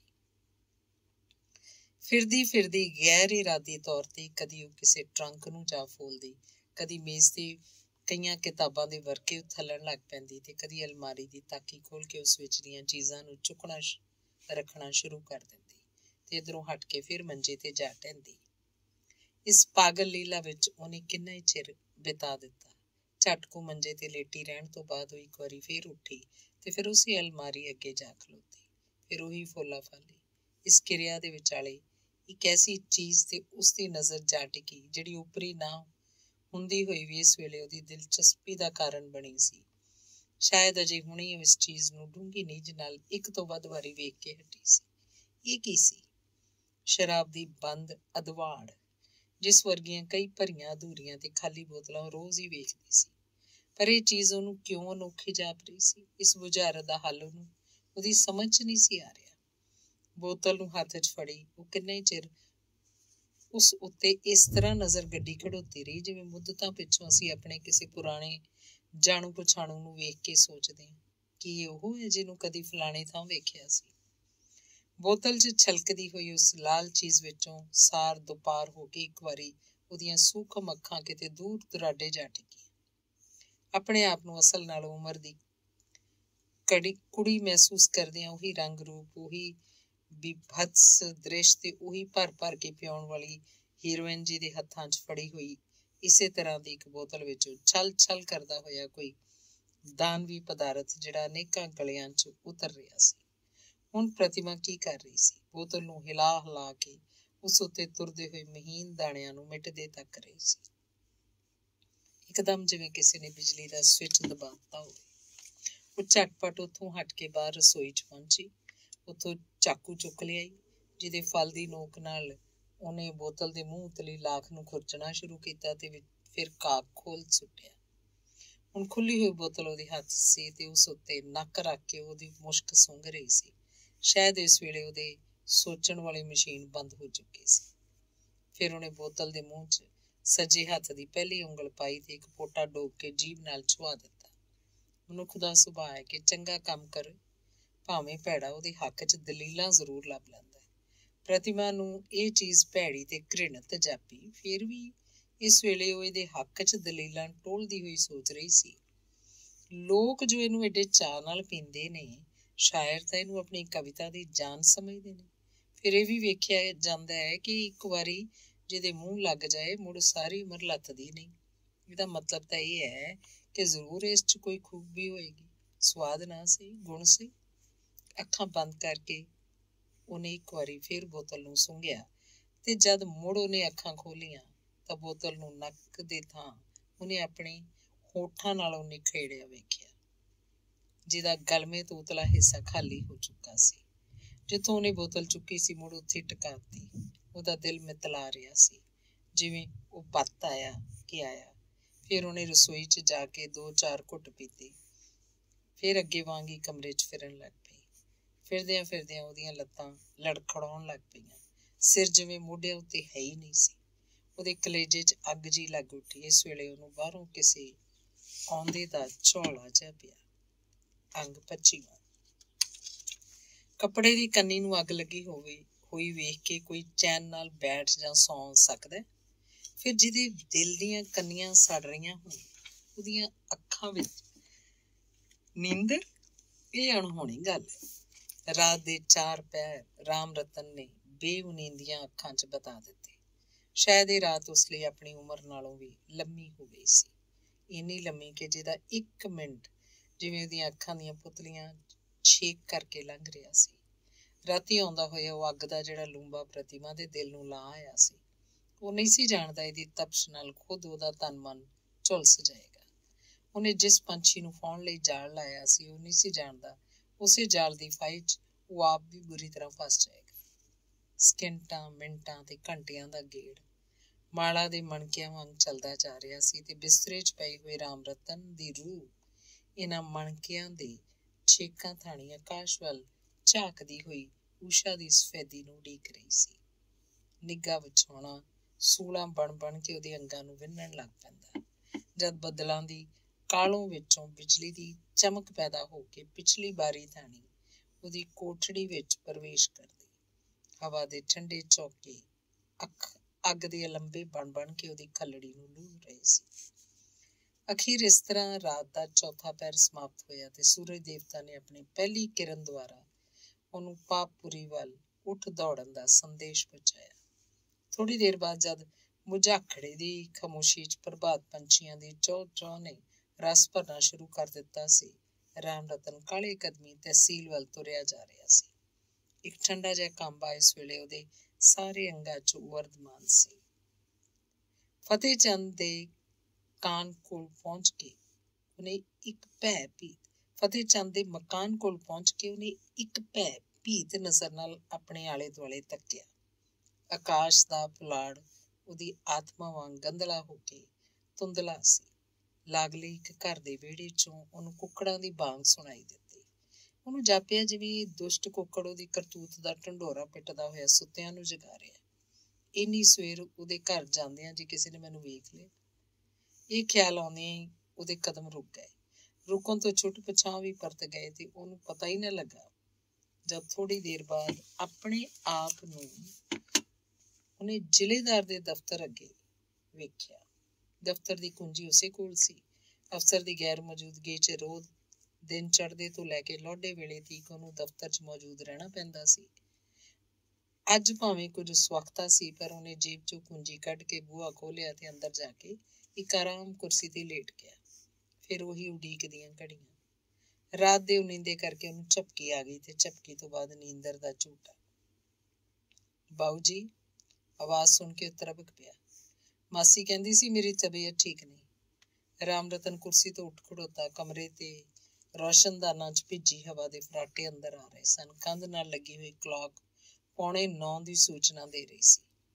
ਸ਼ਿਸ਼ ਕਰਦਾ ਹੋਇਆ ਮੁੰਡਾ ਅੰਦਰ ਬੈਠੇ ਇੱਕ ਕਾਲੇ ਕੁੱਤੇ ਨੂੰ ਦੁਰਕਾਰ ਰਿਹਾ ਸੀ, ਜਿਹੜਾ ਬਾਹਰੋਂ ਇੱਕ ਵੱਡੀ ਸਾਰੀ ਹੱਡੀ ਚੁੱਕ ਲਿਆ ਸੀ ਤੇ ਬੂਹਾ ਖੁੱਲ੍ਹਾ ਹੋਣ ਕਰਕੇ ਅੰਦਰ ਦੀ ਇੱਕ ਨੁੱਕਰੇ ਬੈਠਾ ਹੱਡੀ ਨੂੰ ਪੰਜਿਆਂ 'ਚ ਫੜੀ ਚੂੰਡ ਰਿਹਾ ਸੀ। ਸ਼ਿਸ਼ਕਾਰ ਤੋਂ ਡਰ ਕੇ ਕੁੱਤਾ ਬਾਹਰ ਨੱਸ ਗਿਆ, ਪਰ ਹੱਡੀ ਨੂੰ ਉੱਥੇ ਹੀ ਛੱਡ ਗਿਆ, ਸ਼ਾਇਦ ਇਸ ਉਮੀਦ ਉੱਤੇ ਕਿ ਫਿਰ ਜਦ ਉਹਦਾ ਦਾਅ ਲੱਗੇਗਾ ਆ ਕੇ ਇਸਨੂੰ ਸੰਭਾਲ ਲਏਗਾ। ਤੂੰ ਅੱਜ ਏਡਾ ਚਿਰਕਾ ਸਕੂਲ ਚੱਲਿਆ ਓਏ? ਰਾਮ ਰਤਨ ਨੇ ਅੰਗੜਾਈ ਲੈਂਦਿਆਂ ਮੁੰਡੇ ਨੂੰ ਪੁੱਛਿਆ। ਉਹ ਬੋਲਿਆ, ਮਾਸੀ ਨੇ ਅੱਜ ਜਗਾਇਆ ਹੀ ਨਹੀਂ। ਕਿਉਂ? ਉਹ ਆਪ ਹੀ ਨਹੀਂ ਸੀ ਜਾਗੀ। ਕਿਉਂ? ਸਾਰੀ ਰਾਤ ਤੇ ਪੜ੍ਹਦੀ ਰਹੀ ਸੀ। ਅੱਧੀ ਰਾਤੀ ਮੈਂ ਪਿਸ਼ਾਬ ਕਰਨ ਲਈ ਉੱਠਿਆ, ਉਦੋਂ ਵੀ ਪੜ੍ਹਦੀ ਪਈ ਸੀ। ਕਿਉਂ? ਕੀ ਪਤਾ। ਤੇ ਜਦ ਮੁੰਡਾ ਚਲਾ ਗਿਆ ਤਾਂ ਉਹ ਆਪਣੇ ਕੀਤੇ ਹੋਏ ਨਾ ਘੜੀ ਮੁੜੀ ਕਿਉਂ ਪ੍ਰਸ਼ਨਾਂ ਬਾਰੇ ਸੋਚਣ ਲੱਗਾ। ਸ਼ਾਇਦ ਉਹ ਬੇਮਤਲਬੀ ਕਿਉਂ ਕਰੀ ਗਿਆ ਸੀ।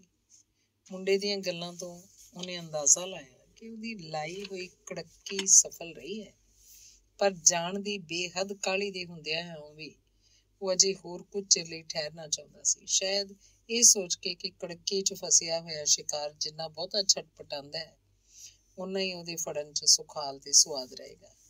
ਉਹ ਤੋਂ ਸਬੱਬ ਨਾਲ ਇੱਕ ਢੋਹ ਢੁੱਕ ਗਿਆ ਕਿ ਉਹਨੂੰ ਚੋਖਾ ਚਿਰ ਰੁਕਣਾ ਪੈ ਗਿਆ। ਇਸੇ ਕਸਬੇ ਦੇ 2 ਜ਼ਿਮੀਂਦਾਰਾਂ 'ਚ ਕੁਝ ਤਨਾਜ਼ਾ ਹੋ ਗਿਆ ਸੀ, ਜਿਹਦੇ ਸਬੰਧ ਵਿੱਚ ਜ਼ਿਲ੍ਹੇਦਾਰ ਜਾਂ ਉਹਦੇ ਕਿਸੇ ਪ੍ਰਤੀਨਿਧ ਦੀ ਹੋਂਦ ਜ਼ਰੂਰੀ ਸੀ। ਰਾਮ ਰਤਨ ਨੇ ਭਾਵੇਂ ਆਪਣੇ ਵੱਲੋਂ ਜਲਦੀ ਇਸ ਕੰਮ ਨੂੰ ਨਿਪਟਾਇਆ, ਫਿਰ ਵੀ 3-4 ਘੰਟੇ ਲੱਗ ਹੀ ਗਏ। ਇਸ ਕੰਮੋਂ ਵਿਹਲਾ ਹੁੰਦਿਆਂ ਹੀ ਫਤਿਹ ਚੰਦ ਦੇ ਮਕਾਨ ਤੇ ਪਹੁੰਚਿਆ ਤੇ ਕਮਰੇ 'ਚ ਲੜਖੜਾਉਂਦਿਆਂ ਹੋਇਆਂ ਪ੍ਰਤਿਮਾ ਨੂੰ ਵੇਖ ਕੇ ਉਹਨੇ ਖਿਆਲ ਕੀਤਾ, ਸੱਚਮੁੱਚ ਪ੍ਰਤਿਮਾ ਬੁਖਾਰ ਦੀ ਹਾਲਤ ਵਿੱਚ ਹੈ। ਪਰ ਉਹਦੇ ਨਾਲ ਹੀ ਜਦ ਇੱਕ ਮਨ ਭਾਉਂਦੀ ਜਿਹੀ ਮੁਸ਼ਕ ਉਹਨੂੰ ਆਈ ਤਾਂ ਹੈਰਾਨੀ ਨਾਲ ਉਹ ਬੂਹੇ ਵਿੱਚ ਹੀ ਠਠੰਬਰ ਕੇ ਕੁਝ ਚਿਰ ਲਈ ਖਲੋ ਗਿਆ। ਉਹਨੇ ਪੁਕਾਰਿਆ, ਭਾਬੀ ਤੁਸੀਂ ਬੜੇ ਭੈੜੇ ਹੋ। ਪ੍ਰਤਿਮਾ ਨੇ ਉਸ ਵੱਲ ਤੱਕਦਿਆਂ ਨਿਸੰਕੋਚ ਤੇ ਭਾਵਪੂਰਤ ਰੰਗ 'ਚ ਕਿਹਾ। ਖੁੱਲ੍ਹਾ ਆਉਣ ਜਾਣ ਤੇ ਆਪੋ ਵਿੱਚ ਬੇਰੋਕ ਬੋਲ ਚਾਲ ਹੁੰਦਿਆਂ ਵੀ ਰਾਮ ਰਤਨ ਨੇ ਅੱਜ ਤੋਂ ਪਹਿਲਾਂ ਪ੍ਰਤਿਮਾ ਨੂੰ ਏਡੀ ਸ਼ੋਖ ਕਦੇ ਨਹੀਂ ਸੀ ਵੇਖਿਆ ਕਿ ਨਿਝੱਕ ਹੋ ਕੇ ਉਹਨੇ ਭੈੜਾ ਕਹਿਤਾ ਹੋਵੇ। ਅੱਜ ਤਾਂ ਉਂਝ ਹੀ ਕੁਝ ਇਸ ਤਰ੍ਹਾਂ ਦਾ ਇਰਾਦਾ ਬਣਾ ਕੇ ਉਸ ਪਾਸ ਆਇਆ ਸੀ। ਸੋ ਇਹ ਭੈੜਾ ਸੰਬੋਧਨ ਤੇ ਫਿਰ ਪ੍ਰਤਿਮਾ ਦੀ ਮੌਜੂਦਾ ਹਾਲਤ ਨੇ ਉਹਦੇ ਇਰਾਦੇ ਨੂੰ ਹੋਰ ਵੀ ਦ੍ਰਿੜ ਕਰ ਦਿੱਤਾ। ਸ਼ਰਮ, ਹਿਆ ਜਾਂ ਮਾਨ ਮਰਿਆਦਾ ਦਾ ਜਿਹੜਾ ਥੋੜਾ ਬਹੁਤਾ ਭਾਵ ਉਹਦੇ ਅੰਦਰ ਬਣਿਆ ਸੀ, ਉਹ ਵੀ ਜਾਂਦਾ ਰਿਹਾ। ਕਿਉਂ ਭਾਬੀ? ਉਹਦੇ ਪਾਸੋਂ ਲੰਘ ਕੇ ਮੰਜੇ ਦੇ ਇੱਕ ਹਿੱਸੇ ਤੇ ਬੈਠਦਾ ਹੋਇਆ ਉਹ ਬੋਲਿਆ, ਕੀ ਕਸੂਰ ਹੋ ਗਿਆ ਮੇਰੇ ਕੋਲ? ਕਸੂਰ? ਮੰਜੇ ਦੀ ਢੋਹ ਨਾਲ ਬੈਠ ਕੇ ਮਦਹੋਸ਼ ਨਜ਼ਰ ਨਾਲ ਉਹਦੀਆਂ ਅੱਖਾਂ 'ਚ ਤੱਕਦੀ ਪ੍ਰੀਤਮਾ ਬੋਲੀ, ਇਹ ਘੱਟ ਕਸੂਰ ਹੈ ਤੁਹਾਡਾ ਕਿ ਸਵੇਰ ਤੋਂ ਉਡੀਕ ਕੇ ਅੱਖਾਂ ਵੀ ਥੱਕ ਗਈਆਂ ਨੇ। ਰਾਤੀ ਕੀ ਇਕਰਾਰ ਕਰਕੇ ਗਏ ਸੋ ਮੇਰੇ ਨਾਲ? ਇਕਰਾਰ ਮੈਂ ਭੁੱਲਿਆ ਤੇ ਨਹੀਂ ਸੀ ਭਾਬੀ, ਪਰ ਵਿੱਚੋਂ ਹੀ ਪ੍ਰਤਿਮਾ ਬੋਲੀ, ਜਾਓ, ਮੈਂ ਨਹੀਂ ਸੁਣਨੀ ਚਾਹੁੰਦੀ ਕੋਈ ਬਹਾਨੇ। ਪਤਾ ਜੀ ਤੁਹਾਡੇ ਸਿਰ ਚੜ ਕੇ ਅੱਜ ਮੈਂ ਵੀ ਚਾਹ ਨਹੀਂ ਪੀਤੀ। ਓ ਭਾਬੀ, ਐਡਾ ਵੱਡਾ ਪਾਪ ਚਾੜਿਆ ਮੇਰੇ ਸਿਰ ਤੇ। ਧਰਮ ਨਾਲ ਯਕੀਨ ਮੰਨ ਮੇਰੀ ਗੱਲ ਦਾ। ਦਿਨ ਚੜ੍ਹਦਿਆਂ ਹੀ ਜ਼ਿਮੀਂਦਾਰਾਂ ਦਾ ਇੱਕ ਝਗੜਾ ਨਿਬੇੜਨਾ ਪੈ ਗਿਆ, ਨਹੀਂ ਤੇ ਮੈਂ ਭਲਾ ਲੱਗਾ ਸਾਂ ਅਟਕਣ। ਉਹਦੀ ਗੱਲ ਦੀ ਨਕਲ ਲਾਂਦੀ ਹੋਈ ਪ੍ਰਤਿਮਾ ਬੋਲੀ, ਅਗਲਾ ਕੋਈ ਮਰੇ ਭਾਵੇਂ ਜੀਵੇ, ਤੁਹਾਨੂੰ ਕੀ? ਅੱਛਾ, ਤੇ ਪਿਛਲੀ ਭੁੱਲ ਦੀ ਮਾਫੀ ਮੰਗਦਾ ਭਾਬੀ, ਅੱਗੇ ਤੋਂ ਇਹੋ ਜਿਹੀ ਗਲਤੀ ਨਹੀਂ ਹੋਏਗੀ। ਇਸ ਵੇਲੇ ਪ੍ਰਤਿਮਾ ਨੂੰ ਕੋਈ ਪਤਾ ਨਹੀਂ ਸੀ ਕਿ ਉਹਦੇ ਸਿਰ ਦਾ ਦੁਪੱਟਾ ਕਿੱਥੇ ਹੈ ਤੇ ਉਹ ਕੀ ਕਹਿ ਰਹੀ ਹੈ। ਉਹ ਆਪਣੇ ਰੁੱਸੇਵੇਂ ਨੂੰ ਹੋਰ ਪ੍ਰਤੱਖ ਕਰਨ ਲਈ ਮੂੰਹ ਭੁਆ ਕੇ ਬੈਠ ਗਈ। ਮਿੰਨਤ, ਸਮਾਜਤ, ਪਿਆਰ, ਪੁਚਕਾਰ ਤੇ ਸੋਹਾਂ ਸੁਗੰਧਾਂ ਤੋਂ ਬਾਅਦ ਕਿਤੇ ਜਾ ਕੇ ਰਾਮ ਰਤਨ ਪ੍ਰਤਿਮਾ ਦਾ ਗੁੱਸਾ ਦੂਰ ਕਰਨ 'ਚ ਕਾਮਯਾਬ ਹੋ ਸਕਿਆ। ਅੱਜ ਜਿਸ ਤਰ੍ਹਾਂ ਨਿਸ਼ੰਗ ਹੋ ਕੇ ਉਹ ਪ੍ਰਤਿਮਾ ਦੇ ਨਾਲ ਬੈਠ ਗਿਆ, ਇਹ ਉਸ ਲਈ ਪਹਿਲਾ ਹੀ ਮੌਕਾ ਸੀ। ਭਾਬੀ, ਇੱਕ ਗੱਲ ਪੁੱਛਾਂ? ਰਾਮ ਰਤਨ ਨੇ ਪ੍ਰਸ਼ਨ ਕੀਤਾ। ਪੁੱਛੋ। ਅੱਜ ਤੂੰ? ਹਾਂ, ਡਰੋ ਨਾ। ਇਹ ਪੁੱਛਣਾ ਚਾਹੁੰਦੇ ਹੋ ਨਾ ਕਿ ਅੱਜ ਮੈਂ ਕਿਸ ਤਰ੍ਹਾਂ ਦੀਆਂ ਝਲਵਲੱਲੀਆਂ ਗੱਲਾਂ ਕਰ ਰਹੀ ਹਾਂ? ਬੇਸ਼ੱਕ ਮੈਂ ਅੱਜ ਸ਼ਰਾਬ ਪੀ ਲਈ ਸੀ, ਥੋੜੀ ਜਿੰਨੀ। ਸ਼ਰਾਬ? ਹਾਂ, ਇਹਦੀ ਕੀ ਲੋੜ ਪੈ ਗਈ ਸੀ ਭਾਬੀ ਤੁਹਾਨੂੰ? ਤਬੀਅਤ ਕੁਝ ਖਰਾਬ ਸੀ? ਕਾਕੇ ਨੇ ਵੀ ਦੱਸਿਆ ਸੀ। ਤਬੀਅਤ ਦੀ ਖਰਾਬੀ ਤਾਂ ਮਸਾਣਾ 'ਚ ਜਾ ਕੇ ਦੂਰ ਹੋਏਗੀ, ਉਂਝ ਹੀ ਪੀ ਲਈ ਸੀ। ਮੈਂ ਆਖਿਆ ਵੇਖਾਂ ਤੇ ਸੀ ਕਿਹੋ ਜਿਹਾ ਇਹਦਾ ਸਵਾਦ ਏ। ਮੈਂ ਸੋਚਿਆ ਕੋਈ ਚੰਗੀ ਚੀਜ਼ ਹੋਏਗੀ ਜਿਹਦੇ ਮਗਰ ਤੁਸੀਂ ਲੋਕ ਦਿਨ ਰਾਤ ਪਏ ਰਹਿੰਦੇ ਹੋ। ਫਿਰ ਤੈਨੂੰ ਕਿਹੋ ਜਿਹੀ ਲੱਗੀ? ਬਹੁਤ ਬੁਰੀ, ਕੌੜੀ, ਜ਼ਹਿਰ ਵਰਗੀ। ਉਸ ਵੇਲੇ ਤਾਂ ਦਿਲ ਤਾਂ ਆ ਰਿਹਾ। ਕਿਸ ਤਰ੍ਹਾਂ ਪੀਤੀ ਸੀ ਤੂੰ? ਬੋਤਲ ਨੂੰ ਮੂੰਹ ਲਾ ਕੇ, ਹੋਰ ਕਿਸ ਤਰ੍ਹਾਂ? ਓ ਬਿਲਕੁਲ ਸ਼ੁਦੈਣ ਭਾਬੀ ਤੂੰ ਵੀ। ਜੜ ਵੱਡੀ ਉਹ ਵਿਚਾਰੀ ਸ਼ਰਾਬ ਦੀ, ਇੰਜ ਪੀਵੀ ਦੀ ਹੈ ਕਿਤੇ। ਤੇ ਹੋਰ ਸ਼ੁਦੈਣ ਨਾ ਹੋਵੇ ਤੇ ਕਹੋ ਤਾਂ ਮੈਂ ਤੈਨੂੰ ਪਿਆਲ ਕੇ ਦੱਸਾਂ? ਤੂੰ ਹੋਰ ਵੱਖਰਾ ਕੀ ਪਾ ਦੇਂਗਾ? ਇਹੋ ਨਾ ਕਿ ਸੋਡਾ ਮੰਗਾ ਲਏਗਾ ਜਾਂ ਮਾਸ ਜਾਂ ਕੋਈ ਹੋਰ ਬਦ ਬਲਾ ਲੈ ਆਏਗਾ। ਮੈਨੂੰ ਪਤਾ ਹੈ ਇਹਨਾਂ ਸਾਰੀਆਂ ਗੱਲਾਂ ਦਾ, ਤੇ ਵੇਖੀ ਤੇ ਸਹੀ ਪਿਆਵਾਂ ਤੈਨੂੰ। ਨਾ ਨਾ, ਅਗਲੀ ਪੀਤੀ ਹੋਈ ਵੀ ਨਿਕਲੇਗੀ ਤਾਂ ਖਲਾਸੀ ਹੋਏਗੀ, ਫੇਰ ਕਦੀ ਸੀ। ਰਾਮ ਰਤਨ ਨੇ ਵੇਖਿਆ ਪ੍ਰਤਿਮਾ ਉਹਨੂੰ ਤੁਸੀਂ ਦੀ ਥਾਂ ਤੂੰ ਸੰਬੋਧਨ ਕਰਨ ਲੱਗ ਪਈ ਹੈ। ਇਸ ਨਾਲ ਉਹਦੇ ਦਿਲ ਨੂੰ ਤਸੱਲੀ ਹੋ ਗਈ ਕਿ ਅੱਜ ਪ੍ਰਤਿਮਾ ਜੇ ਇੰਨਾ ਕੁਝ ਕਹਿ ਸਕਦੀ ਹੈ ਤਾਂ ਉਹ ਵੀ ਸਹਾਰ ਸਕੇ। ਪ੍ਰਤਿਮਾ ਬੋਲੀ, ਅੱਜ ਦਿਲ ਬੜਾ ਉਦਾਸ ਸੀ।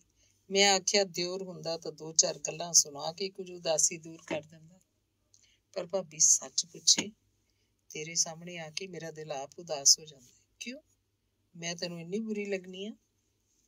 ਭਾਬੀ ਇਹ ਗੱਲ ਨਾ ਪੁੱਛ, ਪਤਾ ਨਹੀਂ ਤੇਰੀਆਂ ਅੱਖਾਂ 'ਚ ਕੀ ਜਾਦੂ ਹੈ, ਇਹਨਾਂ ਨੇ ਘਾਇਲ ਕਰ ਸੁੱਟਿਆ ਮੈਨੂੰ।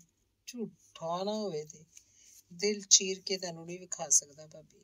ਤਾਂ ਇਹਦਾ ਮਤਲਬ ਹੈ ਕਿ ਤੂੰ ਮੈਨੂੰ ਪਿਆਰ ਕਰਨਾ ਹੈ, ਪਰ ਫਿਰ ਤਾਂ ਤੈਨੂੰ ਮੇਰੇ ਕੋਲ ਆ ਕੇ ਸਗੋਂ ਖੁਸ਼ ਹੋਣਾ ਚਾਹੀਦਾ ਹੈ। ਖੁਸ਼ ਕਿੱਕਣ ਹੋਵਾਂ ਭਾਬੀ? ਪਿਆਰ ਦੀ ਜਿਸ ਭੁੱਖ ਨੂੰ ਲੈ ਕੇ ਆਉਣਾ, ਬਜਾਏ ਇਹਦੇ ਕਿ ਕੋਈ ਇਹਨੂੰ ਮਿਟਾਉਣ ਦੀ ਕੋਸ਼ਿਸ਼ ਕਰੇ, ਸਗੋਂ ਉਲਟਾ ਨੈਣਾ ਦੇ ਤੀਰ ਖਾ ਖਾ ਕੇ ਭੁੱਖ ਹੋਰ ਭੜਕ ਪੈਂਦੀ ਹੈ। ਤੇ ਕਹਿੰਦਿਆਂ ਰਾਮ ਰਤਨ ਨੇ ਉਹਦਾ ਹੱਥ ਖਿੱਚ ਕੇ ਆਪਣੀ ਛਾਤੀ ਨਾਲ ਜੋੜਦਿਆਂ ਕਿਹਾ, ਇੱਥੇ ਰੱਖ ਕੇ ਜ਼ਰਾ ਮੇਰੇ ਦਿਲ ਦੀ ਧੜਕਣ ਵੇਖ, ਤੈਨੂੰ ਆਪੇ ਪਤਾ ਲੱਗ ਜਾਏਗਾ ਇਸ 'ਚ ਕਿਸ ਤਰ੍ਹਾਂ ਮੇਰੀ ਮੁਹੱਬਤ ਬੇਕਰਾਰ ਹੋ ਕੇ ਤੜਪ ਰਹੀ ਹੈ। ਧੜਕਣ ਕਾਫੀ ਤੇਜ਼ ਮਾਲੂਮ ਹੋਈ ਪ੍ਰਤਿਮਾ ਨੂੰ। ਉਸੇ ਤਰ੍ਹਾਂ ਦਾ ਹੱਥ ਘੁੱਟੀ ਰਾਮ ਰਤਨ ਫੇਰ ਬੋਲਿਆ, ਮੰਨਿਆ ਕਿ ਤੇਰੇ ਪਿਆਰ ਦਾ ਹੱਕਦਾਰ ਫਤਿਹ ਚਾਹੁੰਦੀ ਸੀ, ਪਰ ਕੌਣ ਕਹਿੰਦਾ ਹੈ, ਵਿੱਚ ਹੀ ਉਹ ਬੋਲ ਉੱਠੀ, ਕਿ ਉਹ ਮੇਰੇ ਪਿਆਰ ਦਾ ਹੱਕਦਾਰ ਹੈ। ਮੈਂ ਕਦੇ ਵੀ ਉਹਨੂੰ ਪਿਆਰ ਨਹੀਂ ਕੀਤਾ, ਨਾ ਹੀ ਕਦੀ ਕਰਾਂਗੀ। ਪ੍ਰਤਿਮਾ, ਇੱਕਦਮ ਭਾਬੀ ਤੋਂ ਪ੍ਰਤਿਮਾ ਸੰਬੋਧਨ ਕਰਦਿਆਂ ਰਾਮ ਰਤਨ ਨੇ ਉਹਦੀ ਗਲ 'ਚ ਬਾਂਹ ਪਾ ਲਈ ਤੇ ਬਿਨਾਂ ਉਹਦੀ ਕੋਸ਼ਿਸ਼ ਤੋਂ ਹੀ ਪ੍ਰਤਿਮਾ ਦਾ ਸਰੀਰ ਉਹਦੇ ਨਾਲ ਆ ਲੱਗਾ। ਜਿਸ ਰੰਗ 'ਚ ਪ੍ਰਤਿਮਾ ਇਸ ਵੇਲੇ ਡੁੱਬਦੀ ਜਾ ਰਹੀ ਸੀ, ਉਸ ਵਿੱਚ ਹੋਰ ਡੂੰਘੀ ਡੁੱਬਣ ਦੇ ਇਰਾਦੇ ਨਾਲ ਰਾਮ ਰਤਨ ਉਹਨੂੰ ਜ਼ਰਾ ਹੋਰ ਆਪਣੇ ਨਾਲ ਘੁੱਟ ਕੇ ਬੋਲਿਆ, ਪ੍ਰਤਿਮਾ ਇੱਕ ਗੱਲ ਪੁੱਛਾਂ? ਪ੍ਰਤਿਮਾ ਨੇ ਇੱਕ ਵਾਰੀ ਉਹਦੀਆਂ ਪਿਆਸੀਆਂ ਅੱਖਾਂ ਵੱਲ ਤੱਕਿਆ ਤੇ ਫਿਰ ਬੋਲੀ, ਪੁੱਛ, ਸੱਚ ਦੱਸੇਂਗੀ? ਦੱਸਾਂਗੀ ਜੇ ਦੱਸਣ ਵਾਲੀ ਗੱਲ ਹੋਈ। ਤੂੰ ਕਦੀ ਕਿਸੇ ਨੂੰ ਪਿਆਰ ਵੀ ਕੀਤਾ ਕਿ ਨਹੀਂ? ਪ੍ਰਤਿਮਾ ਨੇ ਇੱਕ ਵਾਰੀ ਫੇਰ ਉਹਦੀਆਂ ਅੱਖਾਂ 'ਚ ਅੱਖਾਂ ਗੱਡ ਕੇ ਹੋਂਠ ਖੋਲ੍ਹੇ, ਪਰ ਕੁਝ ਬੋਲਣ ਤੋਂ ਪਹਿਲਾਂ ਹੀ ਜਿਵੇਂ ਕਿਸੇ ਨੇ ਉਹਦੇ ਗਲੇ ਨੂੰ ਦਬਾ ਲਿਆ। ਉਹਦੀਆਂ ਅੱਖਾਂ ਬਰਾਬਰ ਰਾਮ ਰਤਨ ਦੀਆਂ ਅੱਖਾਂ ਉੱਤੇ ਗੱਡੀਆਂ ਹੋਈਆਂ ਸਨ, ਪਰ ਜਿਹੜਾ ਚਿਹਰਾ ਇਸ ਵੇਲੇ ਉਹਨੂੰ ਨਜ਼ਰੀ ਆ ਰਿਹਾ ਸੀ ਉਹ ਰਾਮ ਰਤਨ ਦਾ ਨਹੀਂ, ਕਿਸੇ ਹੋਰ ਦਾ ਸੀ। ਬਿਨਾਂ ਅੱਖ ਝਪਕੇ ਉਹ ਕਿੰਨਾ ਹੀ ਚਿਰ ਉਸ ਵੱਲ ਤੱਕਦੀ ਰਹੀ। ਪੀਤੇ ਹੋਏ ਉਹਨਾਂ 4 ਘੁੱਟਾਂ ਦੇ ਅਸਰ ਵਿੱਚ ਸ਼ਾਇਦ ਉਹ ਇਸ ਵੇਲੇ ਪੂਰੀ ਤਰ੍ਹਾਂ ਡੁੱਬ ਚੁੱਕੀ ਸੀ। ਰਾਮ ਰਤਨ ਦਾ ਕੀਤਾ ਹੋਇਆ ਪ੍ਰਸ਼ਨ ਸ਼ਾਇਦ ਭੁੱਲ ਚੁੱਕਾ ਸੀ, ਤੇ ਜਾਂ ਫਿਰ ਇਹ ਪ੍ਰਸ਼ਨ ਕਿਸੇ ਪਿਛਲੀ ਯਾਦ ਦੇ ਆਕਾਰ 'ਚ ਵੱਟ ਕੇ ਉਹਦੇ ਸਾਹਮਣੇ ਆ ਖੜੋਤਾ ਸੀ। ਕਿਸੇ ਨਾਲ ਪਿਆਰ, ਇਹ ਵਾਕ ਉਹਦੀ ਬੇਹੋਸ਼ੀ ਨਾਲ ਰਲ ਕੇ ਮਾਨੋ ਪਿਆਰ ਰੂਪ ਹੀ ਬਣ ਗਿਆ, ਤੇ ਇਸੇ ਪਿਆਰ ਦੇ ਗੂੜੇ ਰੰਗ 'ਚ ਡੁੱਬੀ ਹੋਈ ਪ੍ਰਤਿਮਾ ਇਸ ਵੇਲੇ ਭੁੱਲ ਚੁੱਕੀ ਸੀ ਕਿ ਉਹਦੇ ਸਾਹਮਣੇ ਕੌਣ ਬੈਠਾ ਹੈ, ਰਾਮ ਰਤਨ ਕੇ ਉਦੈ ਸ਼ੰਕਰ। ਅੱਜ ਤੋਂ 2 ਮਹੀਨੇ ਪਹਿਲਾਂ ਦੀ ਬੀਤੀ ਇੱਕ ਘਟਨਾ ਇਸ ਵੇਲੇ ਦੁਬਾਰਾ ਉਹਦੇ ਸਾਹਮਣੇ ਵਾਪਰ ਰਹੀ ਸੀ। ਫਰਕ ਜੇ ਕੋਈ ਹੈ ਸੀ ਤਾਂ ਇਹ ਕਿ ਉਦੋਂ ਰਾਤ ਦਾ ਵੇਲਾ ਸੀ, ਪਰ ਅੱਜ ਦਿਨ ਦਾ। ਪਰ ਇਸ ਰਾਤ ਤੇ ਦਿਨ ਦੇ ਭੇਦ ਨੂੰ ਵੀ ਉਹਨਾਂ ਵੱਲੋਂ ਕੁਝ ਮਿਟਾ ਦਿੱਤਾ ਗਿਆ, ਜਿਹੜੇ ਹੁਣੇ ਉਹਦੇ ਗਲੇ ਹੇਠ ਉਤਰੇ ਸਨ। ਮੈਂ ਕੀ ਪੁੱਛਿਆ ਤੇਰੇ ਕੋਲੋਂ ਪ੍ਰਤਿਮਾ? ਰਾਮ ਰਤਨ ਨੇ ਆਪਣਾ ਸਵਾਲ ਉਹਨੂੰ ਫਿਰ ਯਾਦ ਕਰਵਾਇਆ। ਕੀ ਪੁੱਛਿਆ ਤੁਸੀਂ? ਪ੍ਰਤਿਮਾ ਨੇ ਸਵਾਲ ਉੱਤੇ ਸਵਾਲ ਕੀਤਾ। ਤੂੰ ਕਹਿੰਦਿਆਂ ਫਿਰ ਇਹ ਤੁਸਾਂ ਸ਼ਬਦ ਪ੍ਰਤਿਮਾ ਦੇ ਮੂੰਹ ਸੁਣ ਕੇ ਰਾਮ ਰਤਨ ਨੂੰ ਆਪਣੇ ਚਲਦੇ ਪ੍ਰਵਾਹ 'ਚ ਰੋਕ ਜਿਹੀ ਜਾਪੀ। ਉਹਨੇ ਕਿਹਾ, ਮੈਂ ਪੁੱਛਿਆ ਸੀ ਤੂੰ ਆਪਣੀ ਜ਼ਿੰਦਗੀ 'ਚ ਕਦੀ ਕਿਸੇ ਨਾਲ ਪਿਆਰ ਕੀਤਾ? ਪਿਆਰ? ਮਨੋਵਿਕਾਰਾਂ ਦੇ ਭਾਰ ਹੇਠ ਦੱਬੀ ਪ੍ਰਤਿਮਾ ਦੀ ਆਵਾਜ਼ ਸਿਤਾਰ ਦੀ ਤਰਬ ਵਾਂਗ ਕੰਬੀ। ਮੈਂ ਆਪਣੀ ਜ਼ਿੰਦਗੀ 'ਚ ਸਿਰਫ ਇੱਕੋ ਆਦਮੀ ਨਾਲ ਪਿਆਰ ਕੀਤਾ ਹੈ, ਤੇ ਉਹ ਤੁਸੀਂ। ਸੱਚਮੁੱਚ? ਰਾਮ ਰਤਨ ਨੇ ਨਸ਼ਿਆਈ ਆਵਾਜ਼ 'ਚ ਪੁੱਛਿਆ। ਉਦੈ ਸ਼ੰਕਰ ਜੀ, ਪ੍ਰਤਿਮਾ ਬੋਲੀ, ਤੁਹਾਨੂੰ ਅਜੇ ਵੀ ਯਕੀਨ ਨਹੀਂ ਆਇਆ? ਤੁਸੀਂ ਕਿੰਨੇ ਪਿਆਰੇ ਹੋ ਉਦੈ ਸ਼ੰਕਰ ਜੀ। ਉਦੈ ਸ਼ੰਕਰ? ਰਾਮ ਰਤਨ ਨੇ ਇਸ ਨਾਂ ਨੂੰ ਇਉਂ ਸੁਣਿਆ ਜਿਕਣ ਦਰਿਆ 'ਚ ਤਰਦੀ ਕਿਸੇ ਦੀ ਬੇੜੀ ਚੱਟਾਨ ਨਾਲ ਟਕਰਾ ਜਾਏ। ਇਹ ਤਾਂ ਉਹਨੂੰ ਪਤਾ ਸੀ ਕਿ ਪ੍ਰਤਿਮਾ ਦੇ ਹਵਾਸ ਇਸ ਵੇਲੇ ਕੰਮ ਨਹੀਂ ਕਰ ਰਹੇ, ਪਰ ਇੱਕ ਉੱਪਰੇ ਆਦਮੀ ਦਾ ਨਾਂ ਅਚਾਨਕ ਉਹਦੀ ਜ਼ੁਬਾਨ ਤੇ ਆ ਜਾਣਾ, ਤੇ ਉਹ ਵੀ ਇਸ ਵੇਲੇ ਜਦ ਪ੍ਰਤਿਮਾ ਅੱਡੀ ਤੋਂ ਚੋਟੀ ਤੱਕ ਵਾਸ਼ਨਾ ਦੀ ਮਸਤੀ 'ਚ ਸ਼ਰਾਬ ਬੋਰ ਹੋ ਰਹੀ ਸੀ। ਰਾਮ ਰਤਨ ਨੂੰ ਸਖਤ ਕਿਰਕਰਾ ਜਾ ਪਿਆ। ਉਹਨੇ ਪੁੱਛਿਆ, ਕੀ ਕਿਹਾ ਹੈ ਉਦੇ ਸ਼ੰਕਰ? ਉਹ ਕੌਣ? ਹਾਂ ਮੇਰੇ ਉਦੇ, ਮੇਰੇ ਪ੍ਰੀਤਮ, ਤੁਸੀਂ ਜਿਸ ਦੀ। ਤੇ ਬੋਲਦੀ ਬੋਲਦੀ ਉਹ ਇਸ ਤਰ੍ਹਾਂ ਰੁਕ ਗਈ ਜਿਵੇਂ ਤੇਜ਼ ਚੱਲਦੀ